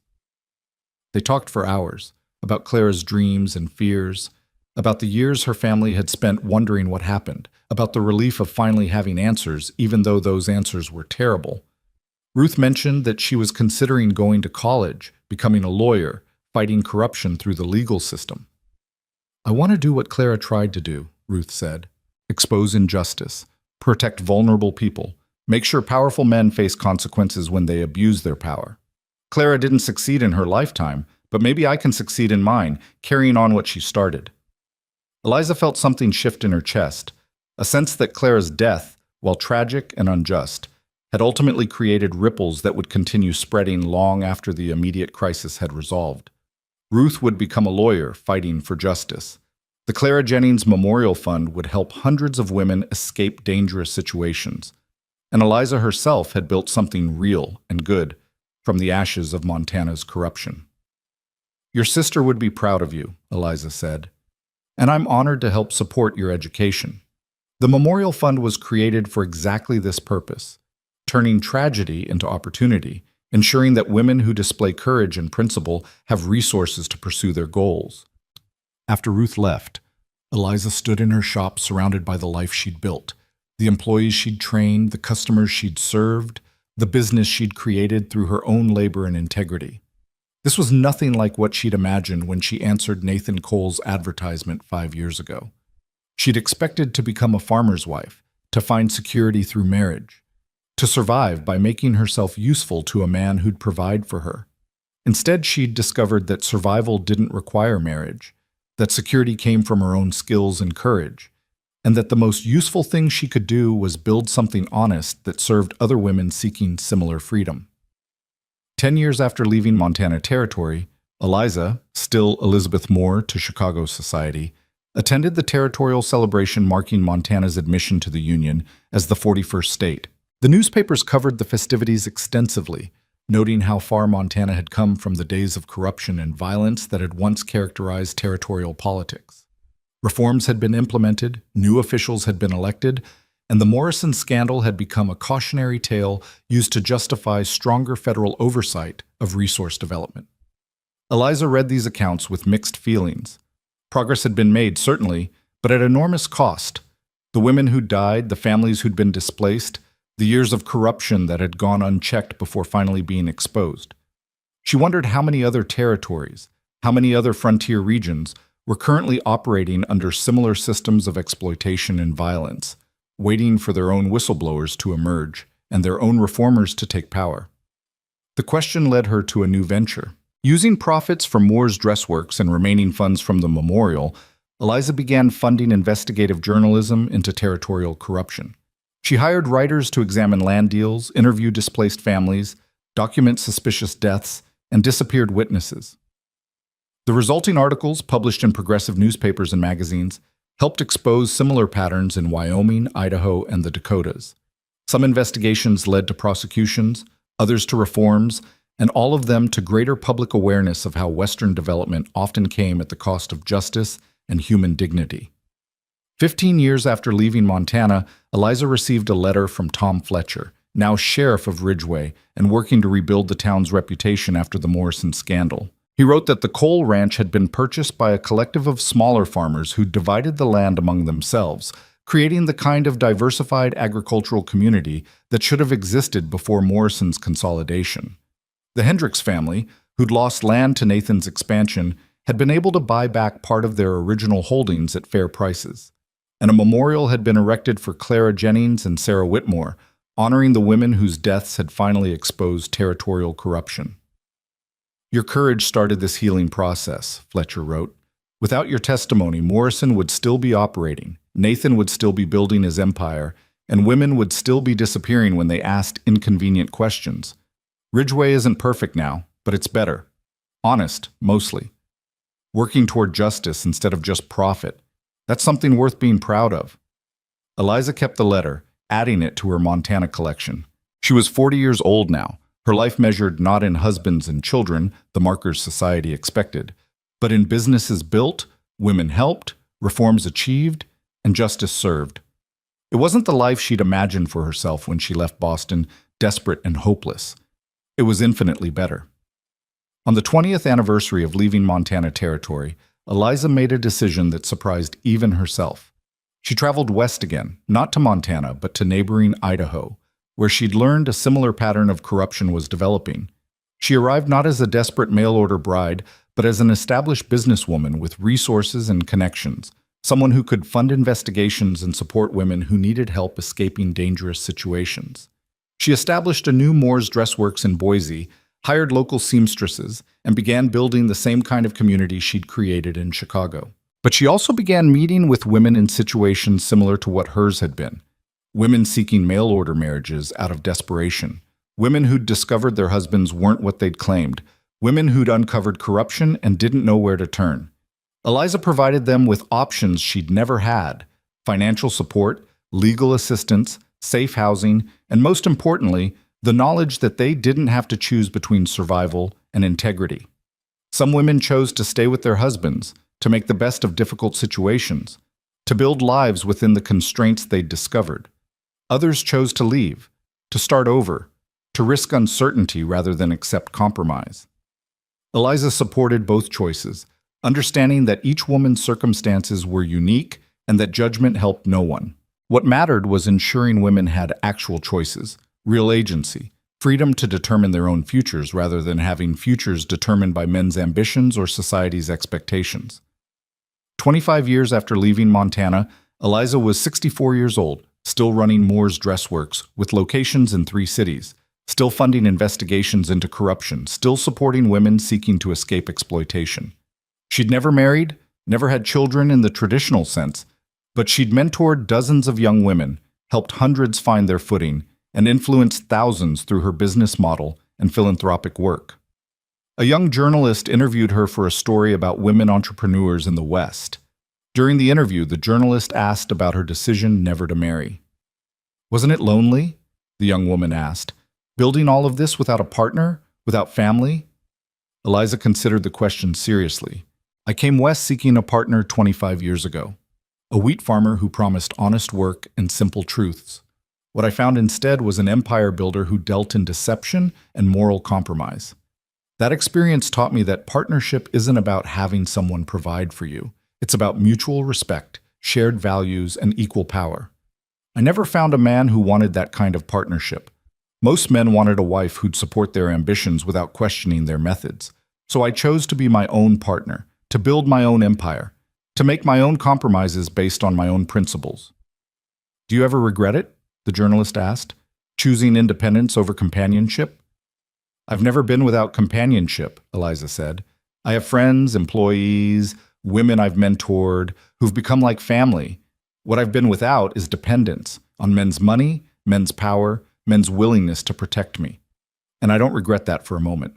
Dependence made me vulnerable to exploitation. Independence made me powerful enough to fight that exploitation, both for myself and for other women." The article, when published, sparked conversation across the Western states about women's roles, business ownership, and the hidden costs of traditional marriage arrangements. Some people praised Eliza's choices as pioneering and brave. Others criticized her as unnatural, selfish, a woman who'd rejected her proper role.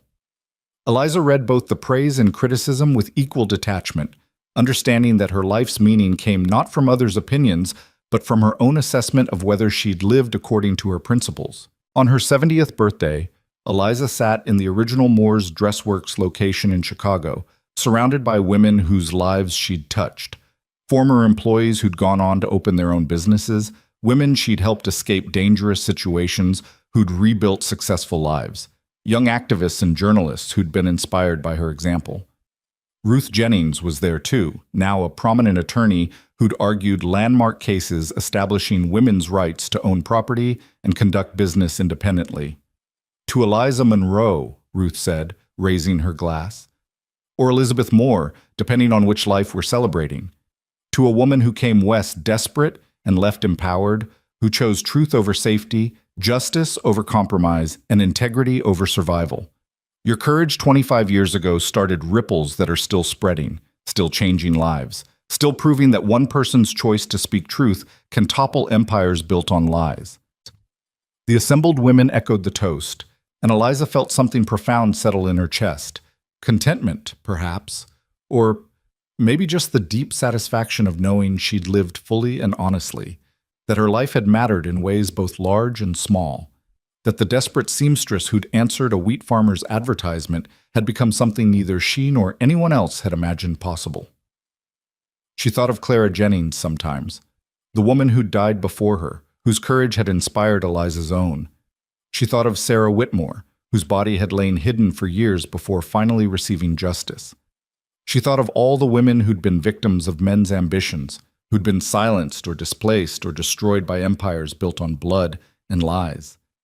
And she thought about the women who'd survived, who'd spoken truth, who'd chosen integrity over comfort and agency over security. Women like Mrs. Grady, who'd finally found courage to testify. Women like Ruth Jennings, who transformed her sister's death into a life spent fighting for justice. Women like herself who'd come west seeking survival through marriage and discovered instead that survival required only courage, principle, and willingness to stand against powerful men when standing was dangerous. That night, lying in bed in the comfortable apartment she'd built with her own money and maintained through her own work, Eliza thought about that frightened young woman who'd stepped off the stagecoach in Ridgway, Montana 25 years ago. She'd been desperate, broke, dependent, and hopeless. She'd believed her only value came from making herself useful to a man, that survival required accepting whatever situation presented itself, that women without husbands were doomed to poverty and obscurity. How wrong she'd been. How magnificently, transformatively wrong. Her life hadn't been easy. She'd lost the false security Nathan's wealth would have provided. She'd faced threats, danger, poverty at times, and constant struggle against societal expectations. But she'd gained something infinitely more valuable: autonomy, self-respect, and the knowledge that her life belonged to her alone, to shape according to her own vision and values. She'd come west seeking survival. She'd found something far greater, a life she'd claimed entirely for herself, built on foundations of truth rather than lies, sustained by courage rather than compromise. She'd become not what society expected, not what men wanted, but precisely what she'd chosen to be. A woman whose power came from integrity, whose security came from competence, and whose legacy would endure long after she was gone. That was worth everything she'd lost. That was worth every risk she'd taken, every comfortable lie she'd rejected, every safe harbor she'd abandoned in pursuit of honest truth. Eliza Monroe had come west to marry a wheat farmer. Instead, she'd become something far more important: herself, fully realized, uncompromising, and finally, gloriously free. And as she drifted towards sleep, she thought one final time of Clara Jennings, the woman who'd shown her what courage looked like, what integrity demanded, what price might be required for choosing truth over safety. Clara hadn't survived to see justice done, or to build the life she'd deserved. But through Eliza, through Ruth, through all the women their combined courage had inspired and protected, Clara's legacy lived on. "Thank you," Eliza whispered into the darkness, speaking to the ghost of the woman she'd never met but would never forget. "Thank you for showing me the path. Thank you for being brave even when bravery cost you everything. I've tried to honor your sacrifice by living the kind of life you should have had, free, honest, uncompromising, and entirely my own. I hope wherever you are, you know that your death wasn't meaningless, that it changed everything for women like us. Rest well, Clara. Justice was served, empires fell, and women survived. That's the best memorial I could give you." And in the quiet of her comfortable room, surrounded by evidence of a life well lived and honorably built, Eliza Monroe, Elizabeth Moore, former desperate seamstress, former mail-order bride, current business owner, philanthropist, and force for justice, finally allowed herself to rest, knowing her story had ended not with dependence or compromise, but with power reclaimed and a life claimed entirely on her own terms.